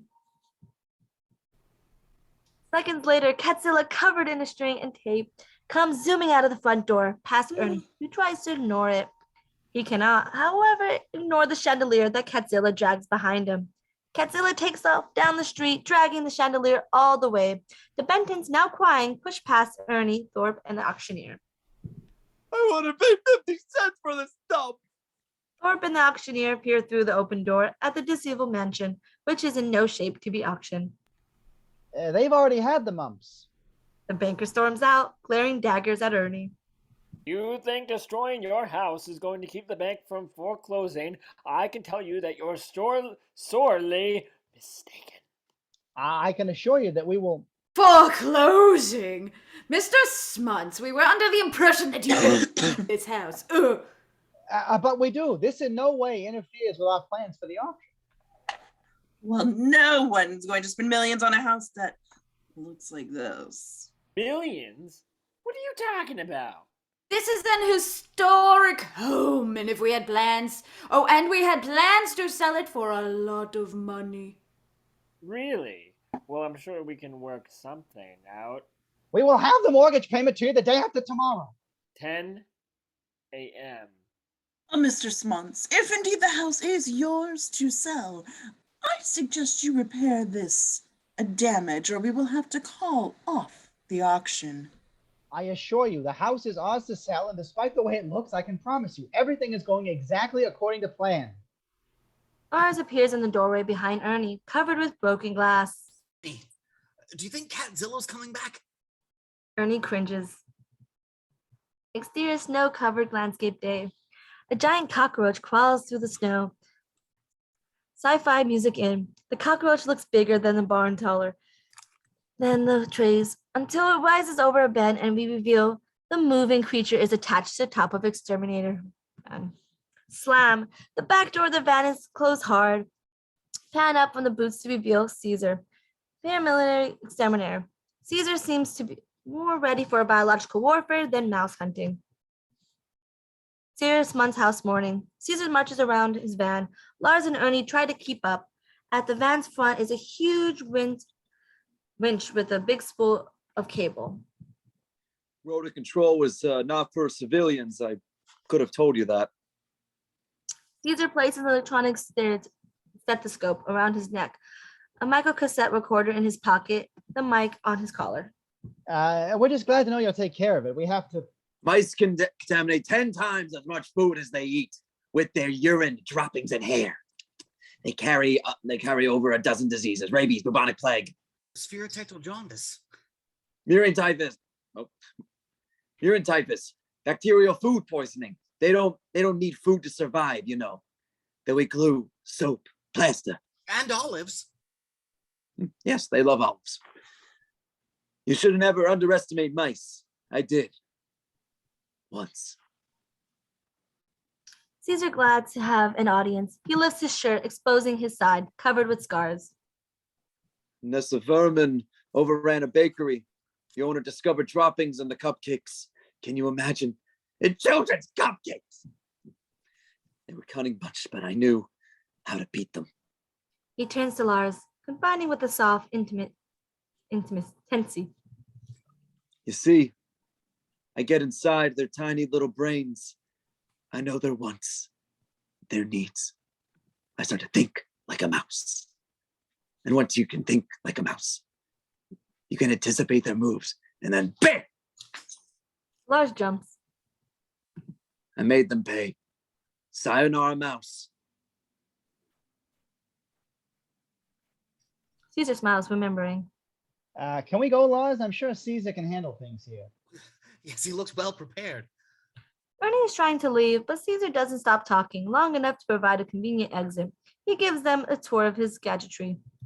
All state-of-the-art pest control apparatus, ultrasonic sound wave articulator, digital scent detector with plasma screen radar system, infrared heat sensor with 1,000 to 1 zoom capacity. What's that? Sticky paper. That should do more than the job, but if you'll excuse us. Lars notices a large canister and a pull string resembling a grenade. He reaches out when Caesar slaps his hand away. Ah, don't touch that! It's only to be used as a last resort. What is it? The big one. He carefully attaches the bomb to a shoulder holder, then snaps mousetraps to his belt. I suggest you non-coms vacate the premises. What happens here won't be pretty. He turns to start for the house. Lars and Ernie walks to the Volvo, passing Caesar's van. Lars noticed a giant cockroach on top. Gee, Ernie. Bet you can make quite a dish with that one. Ernie gives his brother an evil stare. They get in the Volvo and drive off. What? Closed on window. From a second-story vantage point, the mouse watches Caesar stomp towards the front door. Behind him, Lars and Ernie drive away. Interior foyer morning. Caesar thumps into the house and slams the door behind him. He stands rigid, hands at his hips like padding. He surveys. The hour of judgment is upon you, little friend.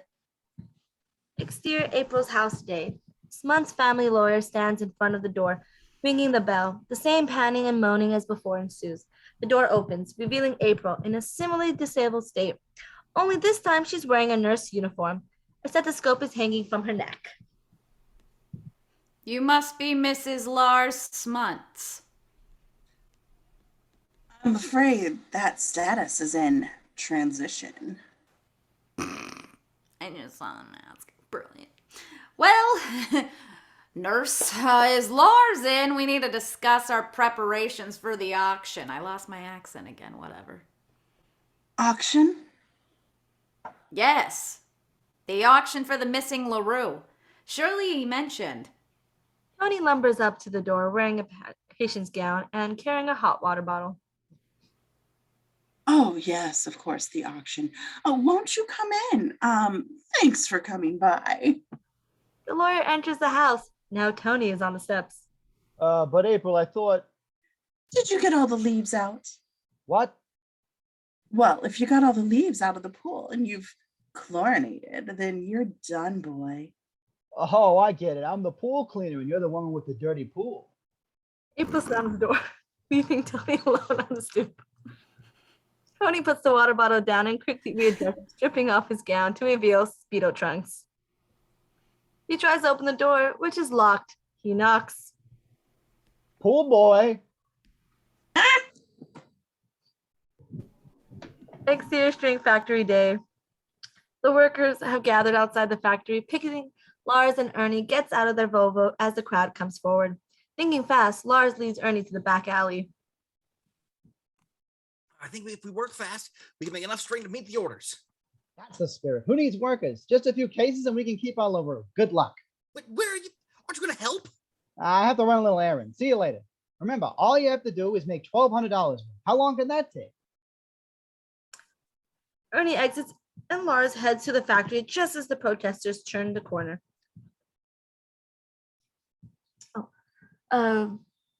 Grainy infrared point of view. The high-tech viewfinder maps the house's layer beneath the floorboards. Interior living room morning. Caesar crawls across the floor wearing night vision goggles. He winds a large stethoscope over the floor. Watching for any activity at strategic points, he lays sheets of sticky paper and high-tech traps. Where are you? I know you're here. I know you're there. Come out with your paws up. Talking himself very seriously, he crawls out of the living room towards the foyer. He completely unaware of the mouse is following him. Interior dining room morning. Caesar crawls under the dining room table. The rodent quickly climbs the table leg and onto the table. Caesar bends a magnifying glass to his eye that fixates to his helmet, spying mouse pet. Droppings. Defecating in a dining room. Such unsanitary little beasts. 0920. Found evidence of enemy presence in dining room. Droppings indicate male, 10 to 12 centimeters long, with a slight calcium deficiency.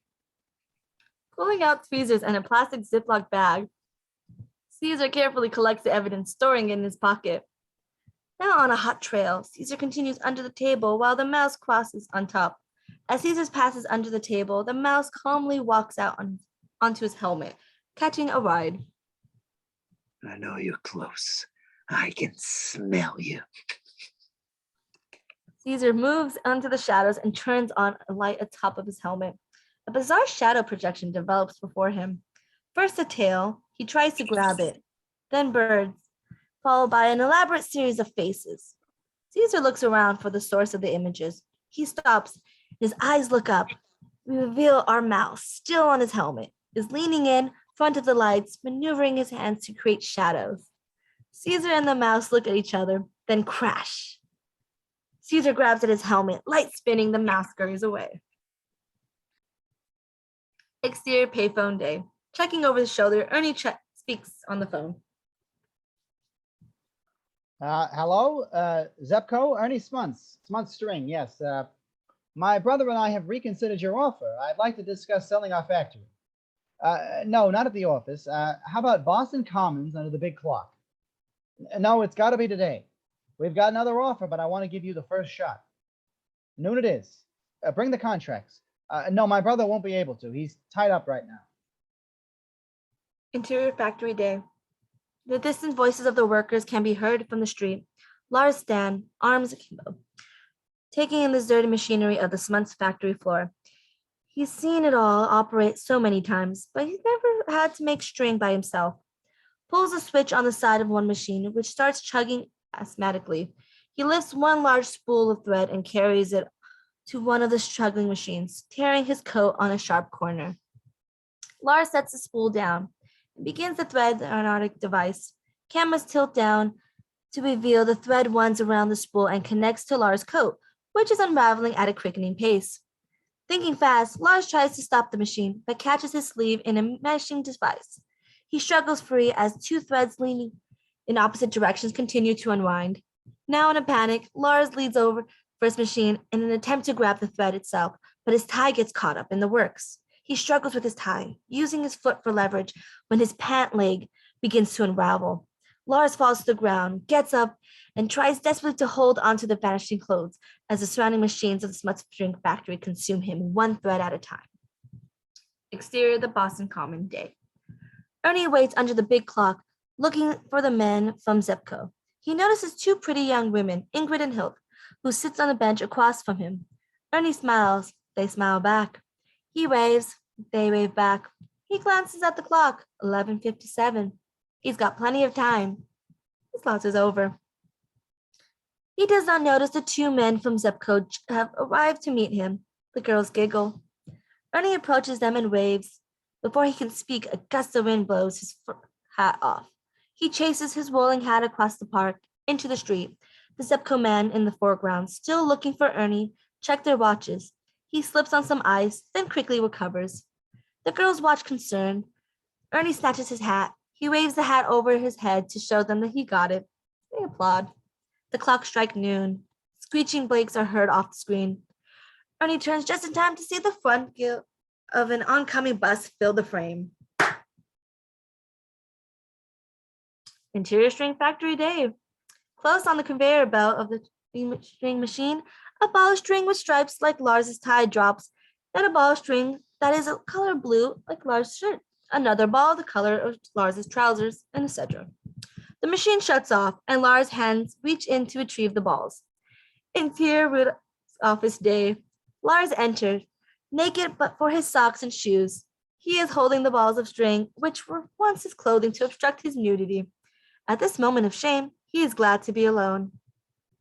Careful, Lars. You might catch a cold. Lars reacts with a start, pulls back to reveal April is reclining on his desk, wearing a trench coat. Pop's portrait is scowling. April? You look like you could use some warming up. April's trench coat opens, revealing sexy lingerie. I thought you didn't want to see me. You look so manly when you're making string. April walks towards Lars. Really? April holds up her index finger. There's a string tied around it. You know what this is for? No. This is to remind me to do this. She plants a big red one on him and envelopes him in her trench coat. He's stunned, but loves it. Lars looks up at Pop's portrait during the embrace and can't face him. He turns away from Pop's, embracing April. His balls of string drip on the floor. Interior upstairs hallway, attic stairs day. Close-ups, scratch detector, pan up to reveal Caesar wearing headphones. The needle on his device twitches as he pans to left to right. It centers itself when Caesar faces a door. Interior attic day. The door creaks open. Caesar walks upstairs and we see the mouse moving along the floorboards to an adjacent shelf. Proceeding to the attic. Dark crevices, crannies. The perfect place for vermin. Caesar stands in the middle of the room. He taps his headphones. Nothing. He turns the volume up on the scratch detector. Suddenly, blaring Caribbean music. Caesar uncontrollably converses and begins dancing to the beat. The scratch detector crashes to the ground. An old radio on the shelf is blaring. The mouse scurries away. Caesar eventually regains control of his senses, tears off his headphones, and throws them at the radio, which changes to a news station before falling into the ground comatose. He tears through several boxes. Nothing. A floorboard squeaks under his foot. He peers into the cracks in the floorboard. Moments later, green light scoped video footage traveling through the inside of the walls.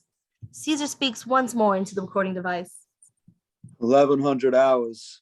Enemy has taken refuge inside floor cavity, but the Squeak Seeker 2000 will soon disclose his whereabouts. Watched at the opening, Caesar views a small monitor. He steers a tiny camera inside the walls by joystick. The camera is attached by a braided cable to a spool in his backpack. Interior wall day. The camera rolls through the mouse's domain like a tiny tank. We pass an olive pit, Q-tips, an old midden. Interior attic day. Suddenly the screen goes blank. Caesar taps the monitor, unaware that behind him, the plug unattached to the battery pack has been chewed through. The mouse enters the hole. Damn equipment. Nothing works. Pushing his goggles down, he attempts to repair the monitor. Interior walls day. Corrugated cable is pulled through the walls. Interior attic day. Caesar solders micro components together, trying to repair his screen, oblivious to the spool on his back, spinning as the cable is pulled deeper and deeper into the walls.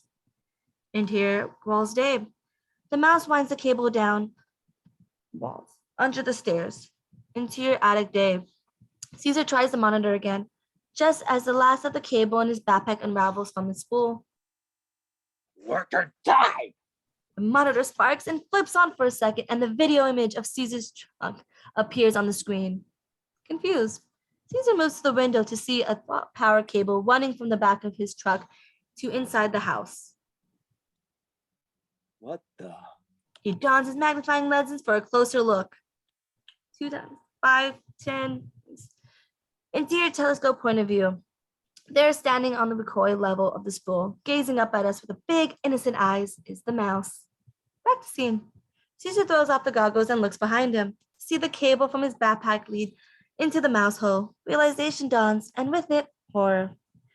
Caesar frantically tries to get out of his backpack. It's their truck day. The mouse walks up to the lever, his weight causing the trigger mechanism to release, causing the spool to uncoil the cable. Interior attic day. With too many buckles and straps to unfasten, Caesar is too late. He looks directly into the camera. Oh, nuts. The cable pulls taut, yanking Caesar through the floor. Interior all over the house day. Caesar tears through the walls and the floor room by room. He takes an elaborate path of mouse, his cables, gear and gadgets fly up everywhere. Just Caesar's body digs a gaping crevice down the length of the stairs. Desperate, Caesar reaches for the bug bomb. He's about to pull the string when he crashes through the floor at the top speed. The bomb pops out of his half hand, bounces across the floor, and rolls onto the living room floor, eventually coming for a rest near a small opening. Exterior truck day. Caesar skates to the top of the front of this truck. He looks up, dazed. See the mouse staring at him. With a twitch of his nose, the mouse dashes down the cable across Caesar's face and body and back inside the house. Caesar pulls himself free of the cable. He angrily stops on his gears and puts it back on and storms into the house. Interior Boston General Hospital / emergency room cubicle day. The doctor examines Ernie's x-rays on the light box. No broken bones, no torn cartilage. You're a lucky man, Mr. Smith. Camera pulls wider to reveal Ernie on a little bed in a hospital ground. Ingrid and Hilda stand on either side of him. You'll probably have one hell of a bruise, but that's about it. The girls seem more relieved than Ernie. Ingrid clutches his hat. See, I told you I was fine. It was just a tap. The foreign girls smile. You are so brave, Ernie. So brave. Well, you know. We've notified your brother. He's on his way here to pick you up.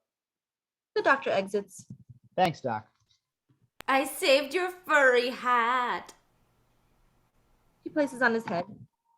Oh, that old thing. All my millions, and I can't bring myself to buy a new one. Just sentimental, I guess.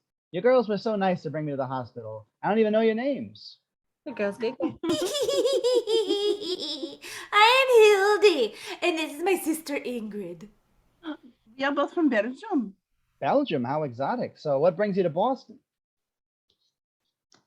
Oh, we are here with the Belgium Hair Council for the International Hair Care Convention. We are hair care models. Hair models. Fantastic. I should have guessed. You both have beautiful hair. Thank you. Girls blush. Hey, I've got a super idea. You girls want to come to a fancy schmancy auction? Exterior Massachusetts Country Road, early evening. The Volvo weaves through the snow. The sun is setting. And when I mentioned the foreclosure, April insisted on giving us the money. Uh-huh. So April just showed up out of the blue and begged you to take her. Again and again. She didn't just happen to hear about the auction and want to cut in on our action. She didn't even know about the auction until I invited her. You don't understand, Laws. I met these models and they're coming to the auction. That's one for you and one for me. Ernie, I'm trying to save my marriage. Don't ruin this for me. Fine, I'll just have to handle both of them. You know, now that we've got money and everything is going to work out, there's something I should tell you. Yeah, me too. Okay, go ahead. No, you first. Well, you remember when you asked if anyone would be stupid enough to buy it? The truck drives towards them, towing the pest control van. Hey, isn't that Caesar's truck? They turn and bend ahead for their property. Emergency vehicles are crammed in the driveway and lawn. Exterior Smunt's house, early evening. The brothers dash out of the Volvo. Several paramedics carry Caesar out on a stretcher onto the ambulance. He's a bloody mess. Black eyes, neck brace, covered in sticky paper. He mumbles nonsense. Lars and Ernie run alongside the stretcher. Caesar, what happened? Please, sir, he's not well. Caesar grabs Lars' lapel and pulls him close. Bullets! Finished! I don't need it! The reinforcements! They've taken over the bakery! Look, try to think. Did you kill the mouse? Caesar begins gurgling. Well, how did you find him? Where was he? Gonna lose my shit. 911 call, no voice, but we could hear screaming in the background. He was locked in a trunk in the attic. Suddenly, Caesar squeaks at the top of his lungs. He regrets entirely into the mindset of a mouse. Sometimes the bug powder goes to their heads, you know? We'll call you if we get any leads. The cop walks away. In a blur of sirens and swirling lights, emergency vehicles disappear. Lars and Ernie turns to stare up at their looming house. The brother reluctantly re-enters the house. Interior house for a day. On the floor is a tape recorder. Lars picks it up. What's that? Lars rewinds it and then pushes play. Unidentifiable sounds, then screams of agony, explosions, crashing, footsteps, screams, Bravo 1, Mommy, crash, clunk, silence. Then a familiar scurrying sound. Then white noise. Lars shuts off the tape a moment then. Lars, I don't think we're dealing with an ordinary mouse. Interior kitchen night. The brothers enter. The place is a disaster area. Someone or something has been preparing a feast. Ernie is in a shock. My kitchen. Then Lars noticed something on the counter. Looks like Caesar decided to make himself a sandwich. There, by the scattered peanut butter jars, pickled liverwurst and onion, stands a double-decker sandwich. Pickles, liverwurst, and capers together? Ernie reaches for the sandwich, thinking about sampling it. Suddenly, it begins to move. Ernie gestures to Lars, who grabs a frying pan. Ernie picks up the moving sandwich, revealing the mouse. Lars swings the pan. The mouse runs. The pan crashes down on a plate, knocking on a butter knife into an overhead shelf support. The shelf and its contents spill onto the brothers. A coffee can bursts open on Ernie's head, exploding coffee. Interior dining room night. The mouse scrambles for the fireplace. He springs off the ledge to grate up the chimney. Lars and Ernie pursue. Ernie dives for his tail and crashes into the logs. With a loud bowling ball strikes. Interior fireplace night. Ernie looks up the chimney to see the mouse scratching up the bricks at the top speed. Ernie's knee squeezes into the fireplace and heads upward. Interior chimney night.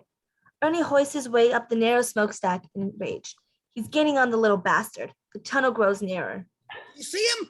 Yeah. Ernie grins demonically. He's just about to nab the tiny beast when suddenly Ernie stops moving, stuck halfway up the chimney in a ridiculous contortion. The mouse disappears into a hole in the brick. Ernie kicks Suit down onto Lars's face. What? Lars, I'm stuck. Get me out of here. I can't breathe. Lars looks up, but it's too dark in the tunnel. I'll get a flashlight. We hear the clink of the gas key falling to the ground and the hissing of gas. The mouse disappears near the floorboard. Lars, hurry. Ernie struggles violently, but to no avail. He ain't moving. Oh, you gotta be kidding me. Help! Interior living room night. Lars returns with a flashlight. He flicks it on. It's broken. Hang on, Ernie. The flashlight is broken. The mouse sneaking nudges a pack of matches near his foot, then disappears. Close on, gas fell. Lars sees the matches and grabs them. Interior chimney night. Okay. I found a light. Ernie sniffs. Hey, Lars, do you smell? Lars strikes the match. Super slow-mo as the blue tip match head ignites. Then there's a huge glass explosion. Interior chimney night. The explosion shoots Ernie screaming up the chimney like a bullet. Interior living room night. Simultaneously, Lars is blown out of the fireplace across the entire living room, past the mouse moving its sandwich in the kitchen. Exterior Smun's house night. Ernie blows out the chimney like a rocket into space. Interior dining room night. Lars crashes pick and roll style into a china cabinet. Exterior Smun's house night. A blackened Ernie hurls back towards Earth at dizzying speed. Iced over pond. He lands in the pond at the bottom of the hill, breaking through the ice, sinking slowly into the submerged bathtub. He lands from the cutout of the beautiful woman who is still lounging in the jacuzzi tub. Interior kitchen night. Lars falls out of the cabinet face first onto the floor. He looks up, noticing the mouse. The mouse looks at Lars. Lars gets up as the cabinet behind him falls. Lars' head smashes through the backboard. Interior foyer night. Ernie barges inside, soaked. He picks off the water like a dog and marches to the moose head on the wall. What are you gonna do? Ernie grabs the oversized shotgun off the wall under the trophy. I'm gonna kill that mouse for good. Ernie, no. Stand back, Lars. Ernie, this is how accidents happen. I'm gonna blow his furry little head off. Lars grabs the barrel. They struggle with the gun. You'll blow a hole in the wall. It'll be worth it. Think of the auction. Think of the money. They'll cut our price if there are bullet holes in the walls. They see the mouse dash to the frame into the living room. There he goes. Shoot! Blam! Ernie fires and misses, tearing up the floor. Interior living room night. The mouse flees. Ernie and Lars barrels in. Ernie drops to one knee. Blam! A leg of the piano is blown out, tilting it to the floor. The piano. The mouse disappears into the kitchen as Ernie reloads. The mouse climbs into the coffee can and begins moving it like a spin wheel. Interior foyer night. The brothers hunt in the foyer. When the coffee can comes rolling through the frame, a beep, then blam. Ernie shoots at the can like a shooting gallery as it reemerges behind the open doors. Finally, a direct hit. The brothers rush in to see the mouse exits the ventilated can and enters a knot hole in the center of the hardwood floor. Ernie quickly shoves the gun barrel into the hole. I got you now. Interior floor night. The mouse scampers to safety amid wires, cables, and pipes. The barrel pierces the dark domain, aimed at Caesar's lost bug bomb. Camera ends up from the bug bomb through the floor and onto interior foyer night. Camera moves up to Ernie and Lars, aimed, bloodthirsty, and ready. Fire!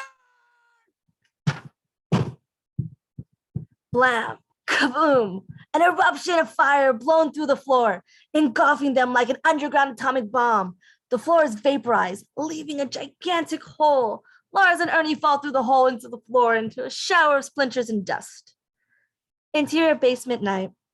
They hit the basement floor hard. The mouse looks down at the in the opening above. They lie in silence. The phone rings. The answering machine picks it up as we hear. Mr. Smuts, this is Zepko calling. Both brothers look very guilty. We waited at the Boston Commons for over an hour, but you never showed. Lars shoots Ernie a look of hate. We don't appreciate being treated this way, especially after your brother already turned down our generous offer. Now it's Ernie's turn to shoot Lars a look. Consider our proposal withdrawn. They squall at each other. Interior dining room kitchen night. Lars and Ernie emerges from the basement. Betrayed by my own brother. Betrayal. You should have told me about that offer. Half the factory is mine. And half of it is mine, including the half you tried to sell. And would have if it wasn't for that bus. You can't leave well enough alone, can you? You ruin everything. Alexander Franklin coming to offer us $10 million for this house, and now you've blown a hole in the middle of our living room floor. Me? You're the one who yelled, shoot, shoot. The brothers are now screaming at each other. You've never listened to me before. You know why? Because I have no respect for you. You have no respect for anything. You could have at least respected Pop. And you did. Yes, Pop. No, Pop. How high, Pop? One of us had to be there for Pop. I wasn't going to break his heart like you did. If you ever thought about anybody other than yourself for once, maybe you'd realize how much string meant to the poor man. You're breaking my heart. You think I didn't have other things I wanted to do with my life? You think I didn't have ambitions of my own? Letting Pop down, letting the workers down, just wasn't an option for me, unlike you. Well, maybe you ought to think about yourself. The best thing that ever happened to you was Pop dying and the business going south. Now you'll be forced to try the real world, and it will destroy you. You think you're a success? The cockroach, the toilet paper, you think those were accents? Well, you can't cook. Ernie turns bright red. He is livid. I hate you. Ernie grabs an orange from the fruit bowl and whips it at Lars, who ducks. The orange screams over Lars and instantly beams the mouse, who was sitting on the counter. The mouse falls onto the floor. Ernie and Lars freeze, then run to the counter to see. They stare at the tiny body lying on the floor, unconscious. You killed him. I didn't even know he was there. Just think of the trouble we could have saved ourselves if we just threw fruit at him in the first place. Look, he's still breathing. Well, kill him. Lars scrambles to get the frying pan, raises it, then freezes. What are you waiting for? I just can't kill him with a frying pan. Why not? Look at him. He's pathetic. Pathetic. He tried to kill us. Ernie, he's a living thing. Just look at him lying there. I can't do it. Ernie grabs the pan. Give me that thing. Ernie raises the pan above his head. He's about to smash the mouse flat, but then he doesn't. Nah, hell, he's just lying there. It doesn't feel very sportsmanlike. We could bury him. Alive? That's torture. Let's flush him. What if he mutates in the sewer with all that waste and those chemicals? He could grow to some giant toxic beast and come back to seek revenge. Oh, please. You might clog the toilet, though. The mouse tail twitches. They jump. We gotta do something quick. I think he's coming too. Close up. Tape bound, wrapped, and stamped cigar box. The address is bold. Black letters read, to Mr. Fidel Castro, Havana Cab, Cuba. Quick pull out to reveal we are interior Volvo moving day. Lars is driving, the box on the his lap. Exterior local post office night. The Volvo pulls up. They get out of the car and stick the shoebox in the mail door. They peek through the little door of the quaint building and watch the package slide down the chute into the post office. So long, you little rat. They shake hands. Job well done. The brothers get on in the car. We've got a lot of work to do. 2 days till payday, my friend. Door slam. Montage complete with high energy music kicks in. Interior bank day. Lars Ernie stand beside April as she writes a check for $1,200. She hands in to the banker who tears up the foreclosure notice. Ernie looks at April critically. Interior post office day. Hundreds of packages are sorted by hand. The cigar box is thrown into a bin, rolled through the building onto a truck. Interior foyer day. Hiding the destruction as best as they can, Ernie and Lars tack a runner over a huge gash up at the center of the stairs. Exterior Boston Street day. The U.S. mail truck heads for the main branch of the Boston post office. Interior living room day. The brothers carry in plywood boards and put it over the hole in the floor, covering it with oriental rug. Interior Boston main post office day. Millions of letters and packages are sorted by elaborate machines. You spot the cigar box as it speeds along the conveyor belt, across rollers, down a chute, and into a bin. Interior fish market day. Squinting into the lobster tank, Ernie haggles with the guy behind the glass. The guy holds up a lobster for Ernie's approval. Ernie takes a close look, and one of the pinchers grabs his nose. Tears stream down his cheeks as the guy pries the lobster off. Exterior airport railroad day. A mail truck parked at the 747.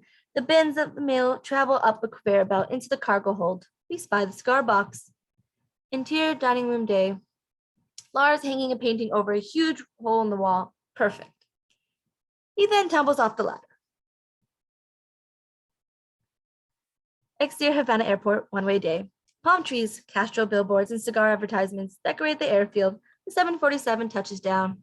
Interior Cuban office day. An open-air building with a ceiling fans and wicker. We follow the cigar box along another conveyor belt. A Cuban postal worker plunks the box off the belt and weighs it. The needle almost makes it, but not quite. Damn Americans, always trying to cheat us. A large rubber stamp crashes down the lens. The package reads, insufficient postage, return to sender. Camera flashes, photos of Ernie and Lars in the foyer. Flashbulbs burst. The still picture comes to life.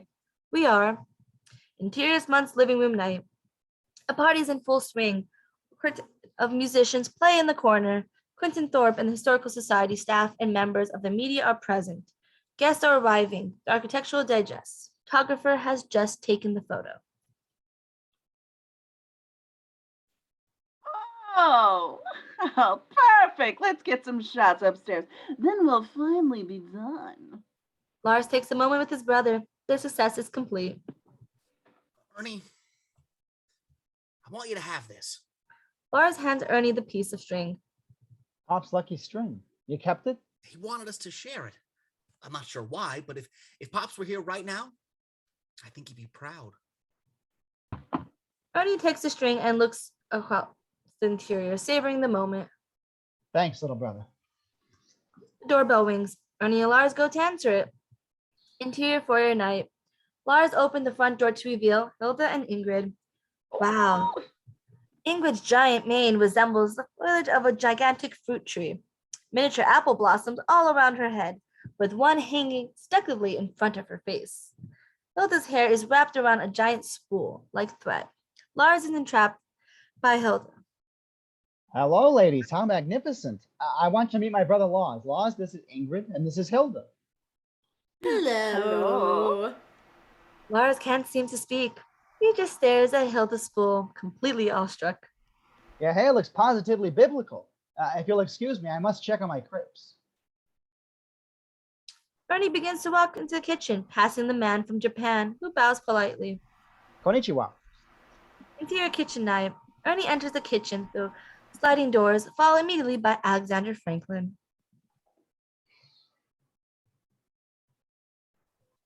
You boys put up quite a spread. Ernie looks up, surprised by a guest in his kitchen. He puts a cherry atop a platter of grapes and the garnish, then turns to face Franklin, who is pulling his checkbook from his pocket. Thank you. Crepes are free. Of course, it would be a shame if it were all for nothing. To throw an auction where nobody bids. Why take the risk? You call it off, and I'll give you this check for $10 million. Ernie gulps, then nervously responds. I'm sorry, Mr. Franklin. It just wouldn't be fair to the other bidders. I'm sorry. Ernie turns back to the dessert to realize that the cherry has disappeared. Struggling it off, he puts another cherry. Turning down $10 million. I have to hand it to you, Smuts. You've got brass.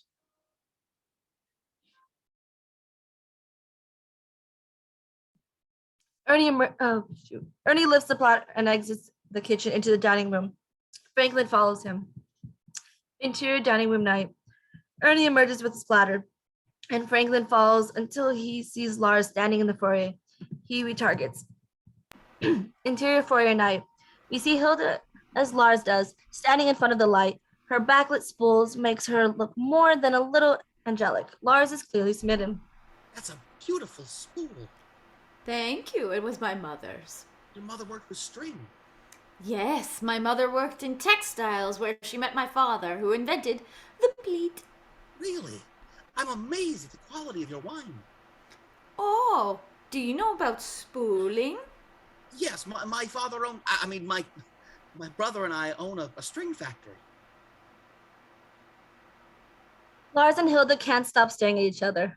Really? I would love to see your factory sometime. Lars blush. Ingrid smiles and recognizes the sparks between Lars and her sister. Franklin approaches. You and your brother put up quite a spread. Franklin's voice breaks Lars' trace. Oh, thank you, Mr. Franklin. This is Hilda and Ingrid. This is Alexander Franklin. Hello. Hello. Yeah, it's gigantic. Thank you. Thank you. How do you fit a hat over it? Oh no, we never wear hats. They are bad for the follicles. Hair is healthier when it's free. Really? Lars, I'd like to talk to you. Do you like crepes? We haven't had crepes since we left Belgium. No. Lars is delighted to lead the hair models into the dining room. Franklin follows, eager to close the deal. As they exit the foyer, the doorbell rings. Ernie enters to answer it. It's April, dressed to seduce. She puts on the affectionate look of surprise on seeing Ernie. His look of surprise seems less affectionate. Oh, hello, April. Just stopping by for no reason, I suppose. Does a wife need a reason? Oh, are you entertaining? Don't you mean ex-wife? Not quite yet. April spawns past Ernie as the other guests enter. Ernie would like to deter or delay April, but greets the guests instead, who include Mr. Texas, a tall, corn-fed oil baron. Well, howdy. Glad y'all could mosey by. Interior dining room night. The hair models are chatting with each other, and Franklin is talking to Lars, who can't stop looking at Hilda. It's not too late. Call off this auction and you can cash this check.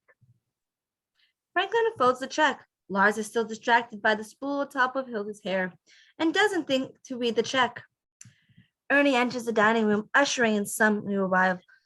Miss Park Avenue, a guest in an evening gown, pearl necklace, and a long cigarette holder who has been enjoying a crepe steps, forward and compliment the chef. This crepe, c'est magnifique. The raisins are a nice touch. Ernie stops in his track. Raisins? Franklin interrupts Lars into interest as a negotiating technique and slides the check into Lars' handkerchief instead. Why don't you see how $10 million feels in your pocket? April enters the dining room just in time to see the check go into Lars's pocket and to hear Franklin recite its amount. Her aim is clear. April walks to the buffet table, trying to get the attention of Lars, who is still enraptured by Hildy. Lars can't even see April. Hildy's hair is in the way.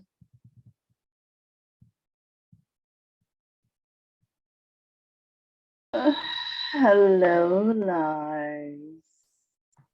Lars recognizes the voice and stiffens, embarrassed at being caught attracted to another woman. Oh, hello, April. Ernie grabs Lars by the collar. Can I see you in the kitchen, brother? Ernie drags Lars away before he can talk to April. Interior kitchen night. Ernie and Lars enter through the swinging doors. You told me you cleaned out the kitchen. I did. Then why are people complimenting me for the old mouse droppings in my crepes? Well, it was an accident. Hey, Ernie, you ever seen a check for $10 million? He thinks he's being sneaky by giving it to you. Forget about this, Laws. We're about to make twice this much. Ernie exits just as April comes in. She moves to Lars. At last, we're alone. April starts feeling Lars' chest, sexually looking for the check. Lars is speechless. Interior Friday night. Hildy and Ingrid are talking to Franklin and his wife, who is wearing a fashionable but ugly hat. You know, honey, these nice girls were telling me that you shouldn't wear that hat. No, never wear hats. Bad for the follicles. Franklin's wife doesn't care to have her style critiqued by these hair models, whom her husband is clearly ogling. Is that so? Ernie walks over to them, check in hand. A nice try, Franklin, but I think we'll take our chances. The Franklins exit. Ernie stays to talk to the hair models.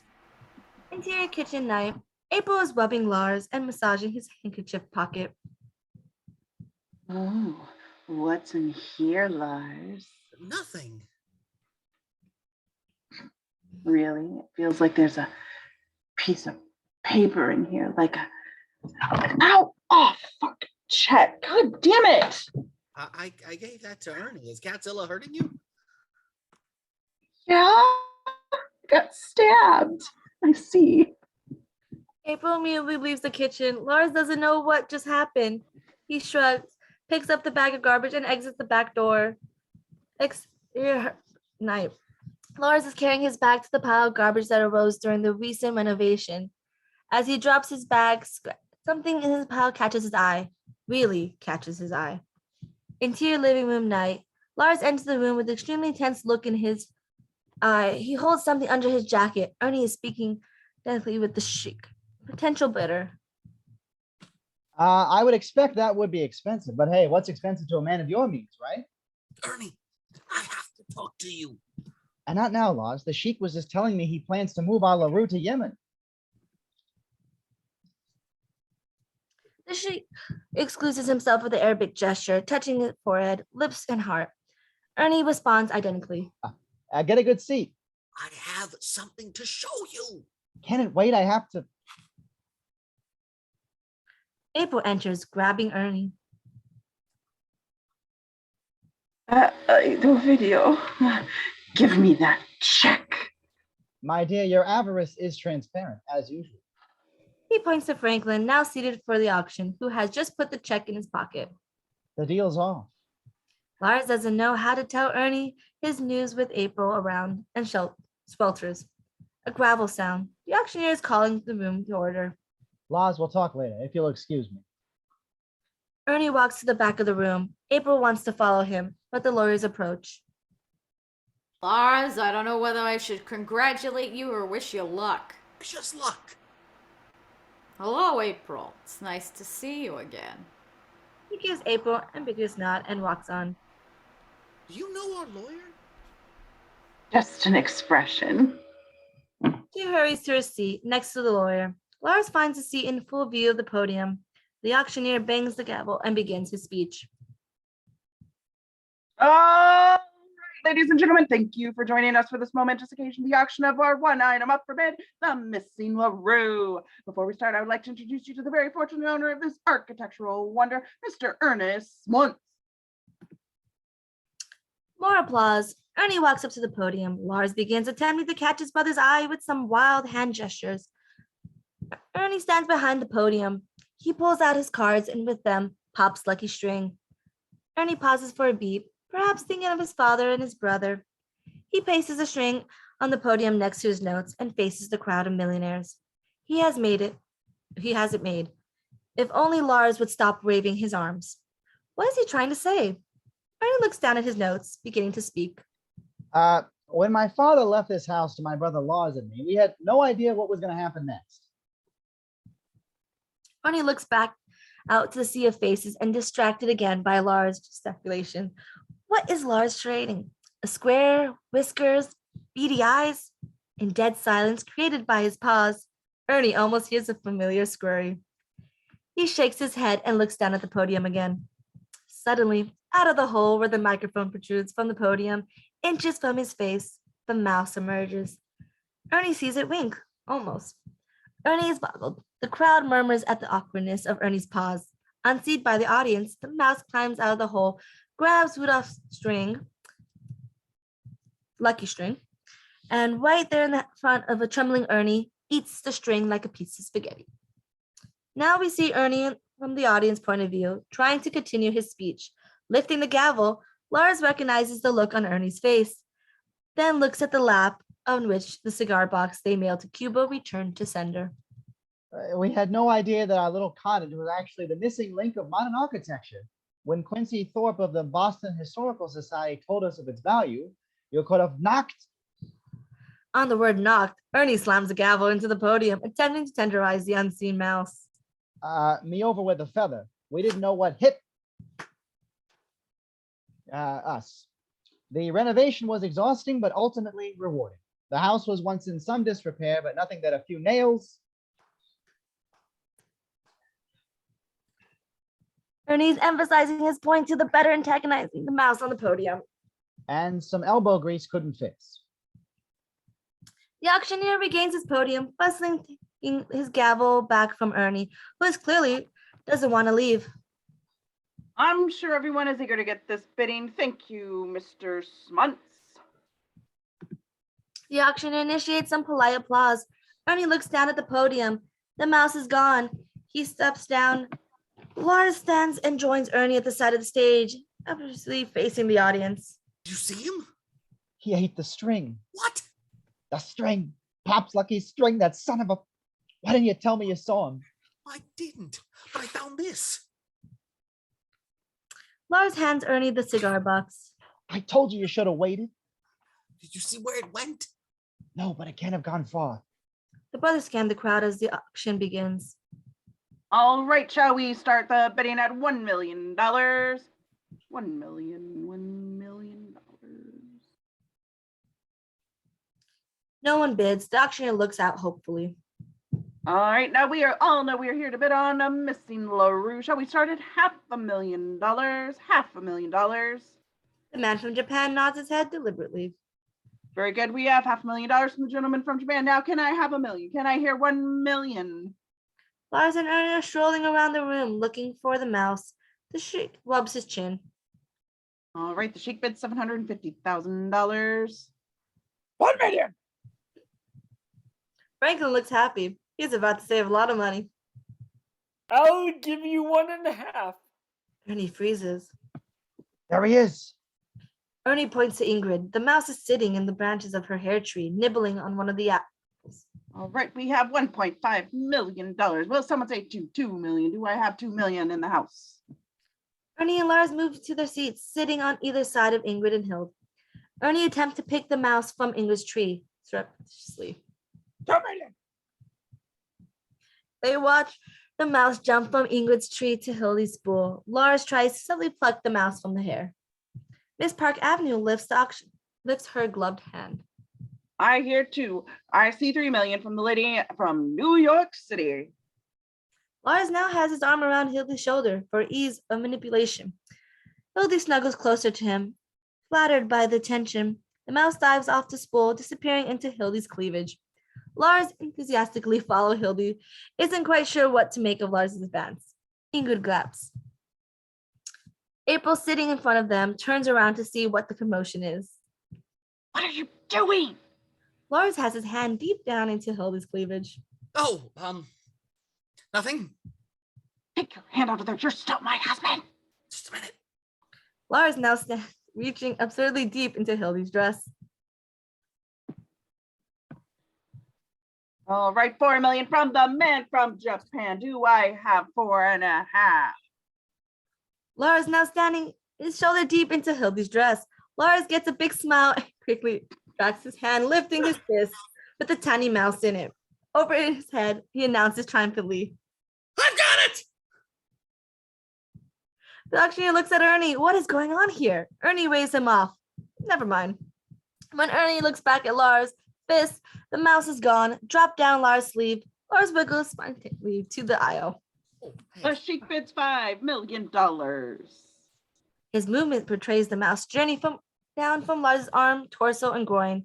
Lars is standing dead center in the aisle when he grabs his thigh in a private area and screams again. Ah! I've got you, my little friend! Ernie jostles his way to the aisle, bumping into Miss Park Avenue, unwittingly knocking the lit cigarette from her long cigarette holder. The cigarette falls into the center of Hildy's hair spool. A thin column of smoke begins to coil out. Ernie lands on his knees in the aisle and grabs the same bulge in Lars' pants, and Lars is grabbing. Let's just say it looks fishy. I'm holding it, Ernie. I'm holding it. Just hold on tight, Lars. I'm gonna get it out. The auctioneer begins to sweat, confused. Will someone give me $6 million? $6 million. 6 million. Ernie unzips Lars' fly and sticks his arm down Lars' trouser legs, looking to grab the mouse. Lars is trying to hold onto the bulge. Sophisticated bidder ain't quite sure what to make of it. Do you have it yet? I'm not sure. Ah! The mouse runs out of Lars' trouser legs and disappears into the crowd. Lars sees this and tries to give chase, but Ernie is still embedded in his trousers. Suddenly, Hilda's hair bursts into flames. She screams. April suddenly turns events and smiles evilly. Lars sees Hildy burning and immediately leaves the room. Even Ernie has no idea why. The auctioneer looks at Ernie. Shouldn't we stop? Ernie gives him a look that reads, "What, are you kidding?" The bidding stands at $6 million. 7. Hildy is now running around with her hair on fire. Ingrid isn't having much luck putting it out and begins unraveling her hair from the spool. Ernie grabs a martini from the lawyer's hand and runs to Hildy, tossing the olive over his shoulder and dumping the drink on her hair. Being all alcohol, the martini literally adds fuel to the fire. Oh, you aren't helping. Ingrid pushes Ernie back. Alexander Franklin has turned to watch the burning hair model, who he thought was pretty nice. His mouth is open and he is about to counter Mr. Tex's offer when the martini olive flies into his mouth, choking him. Ernie reacts with horror at the sight of the choking billionaire. He runs to his aid. All right, $7 million. Any other bids? Any other bids?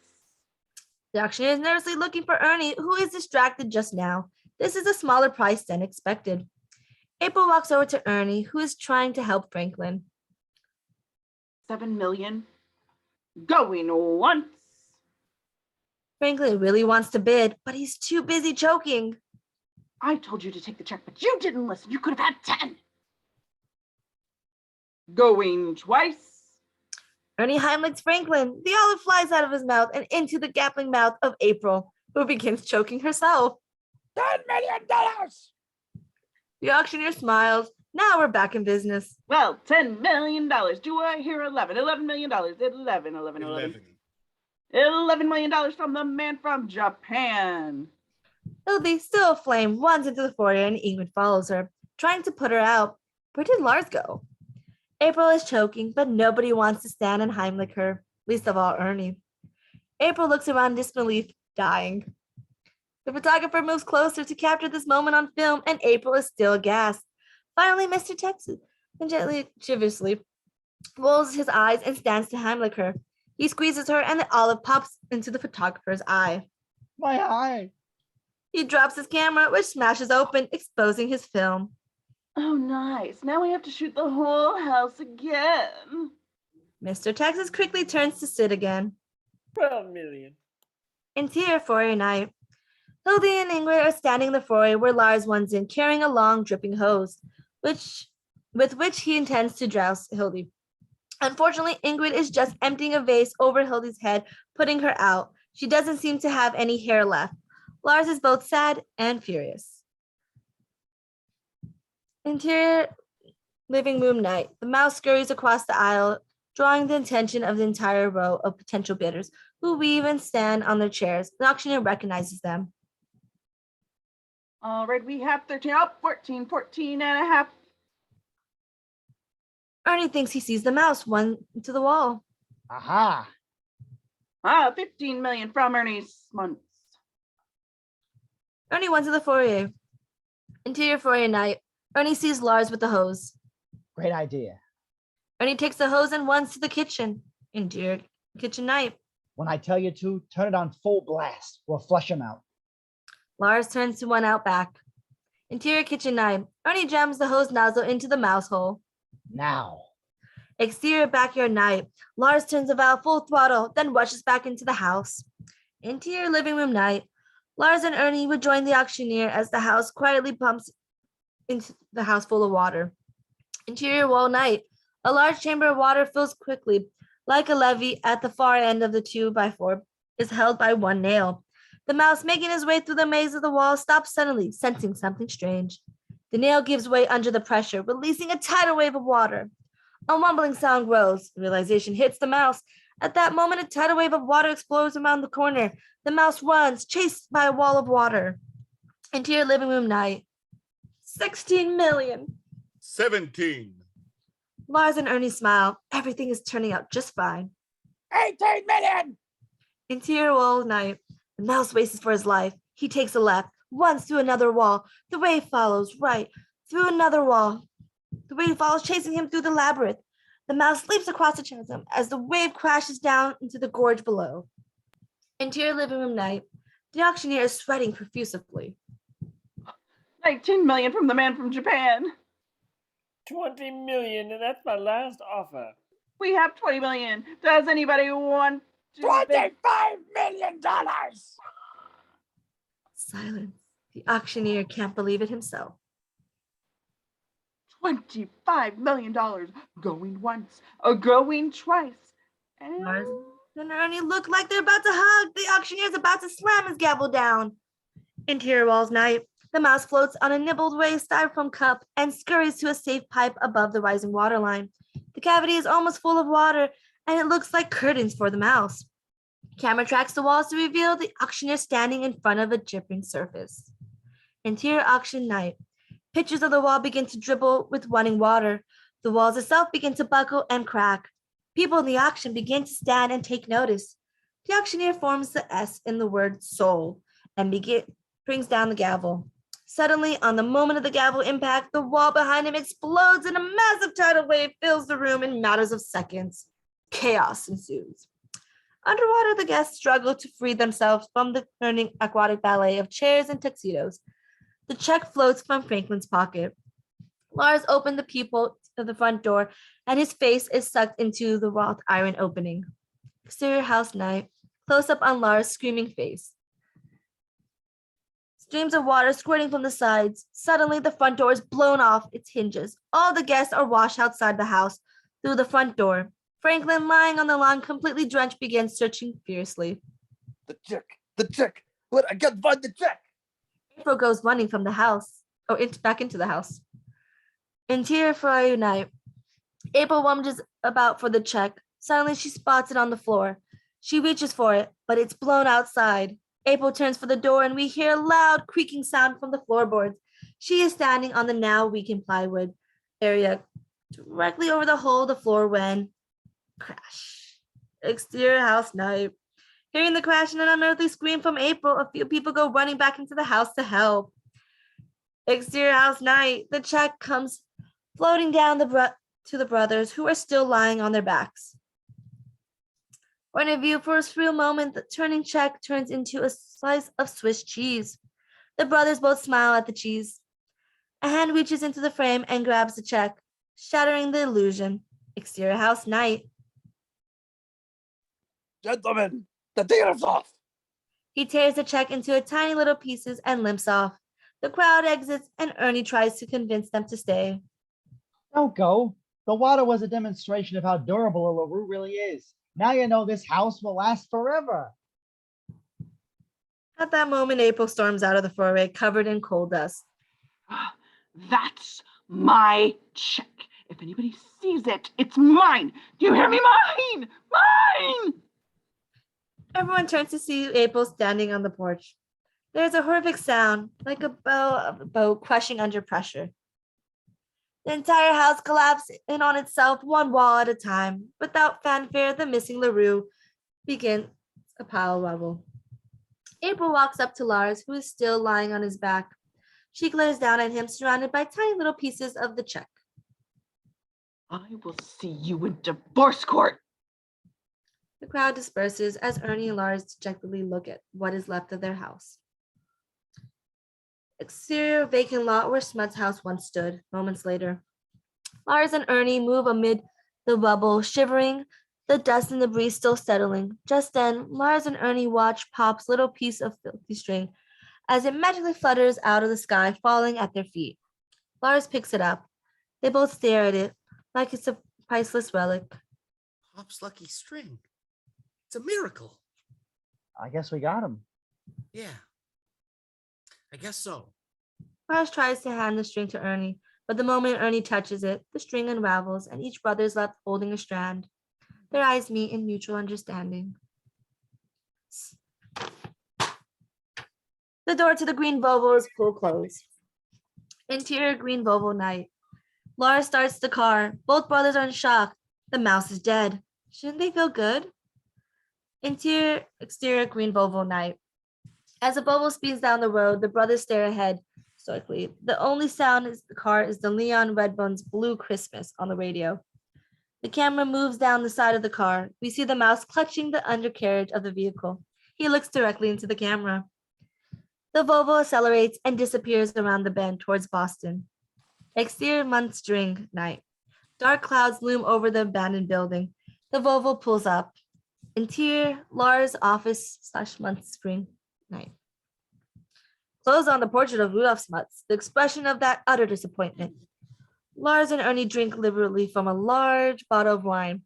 A big hunk of Swiss cheese and a loaf of French bread sits between them. They are drunk and depressed. This is what Pop always wanted. For us to be together in the string factory. I guess I always wanted him to expect more for us. Ernie, all Pop wanted for it was to work together as a family. Ernie carves a slice of cheese from the hunk and passes it to Lars, who starts chewing it. But Pop never understood that I needed to work with food.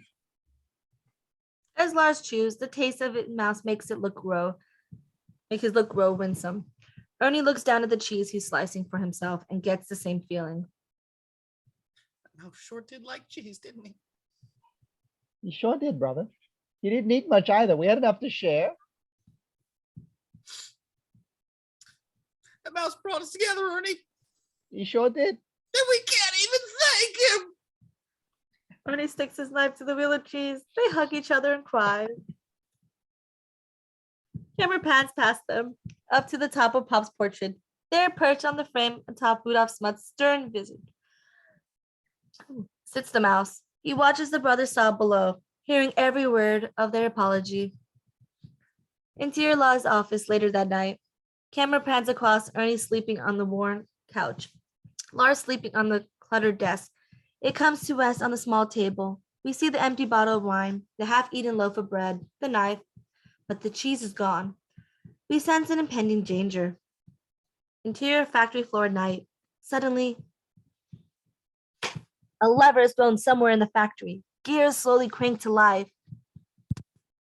Another lever. Lights flicker on the production floor below. More machines grind alive. Interior office night. Lars and Ernie wake with a snort. They look at each other petrified. They both crawl across the floor to the picture window that overlooks the production area. Interior factory floor night. Production floor is flashing to life. Machines are chugging, wheels are turning, but nobody's down there. Maybe it's Pop's ghost. Don't say that. Suddenly, Ernie's eyes go wide. He sees something. Lars, look. Lars turns to disbelief. There, sitting atop one of the machines, is a mouse.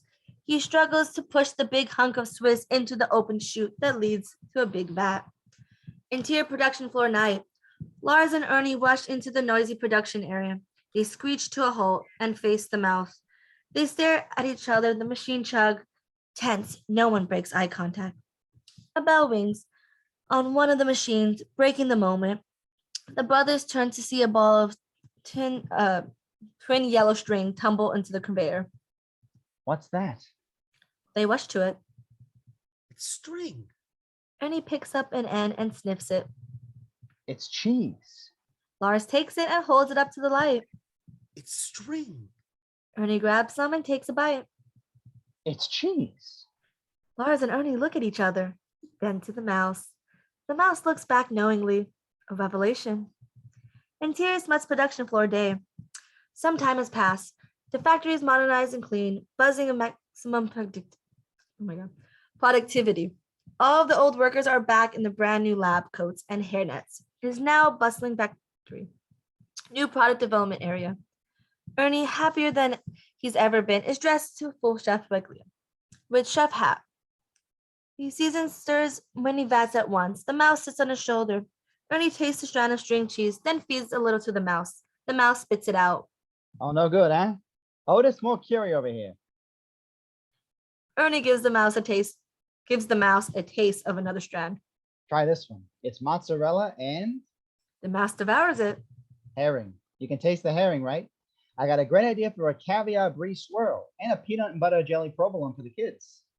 Camera pans off. Ernie, the busy cargo area, past the packed conveyor belts and up the window of Lars's office. Interior Lars's office day. Lars is on the phone while he works his computer. The printer is constantly printing. His reveille is broken when he hears some squeaking. With a flash of worry, he looks up, but it's only Miss Dugo and her walker. Mr. Smuntz, Mrs. Smuntz is here to see you. And Mr. Smuntz enters. But it's not April, it's Hildy. She sports a beautiful gleaming head, completely bald. How's the runway show? Oh, fantastic. They say I'm starting a whole new look. She gives them a throaty, sensuous purr, and they kiss. Sorry. The camera moves up to the portrait of Pop on the wall. The painting smiles proudly. Framed next to it is the little mouse. It's a little piece of French string. Revamped. Pop's dream comes true. Exterior factory day. The huge neon sign reads Smuntz Brothers String Cheese and Ernie, and the entire staff pose out in front for a group photo. The mouse sitting on Ernie's shoulder. Okay, everybody, say cheese. Cheese. As the flash goes off, we are out, stopping the little circle on the mouse. The mouse winks, then the iris closes completely to black. The end. Yay. Okay, thank you to everybody who just witnessed this masterpiece. Thank you and good night.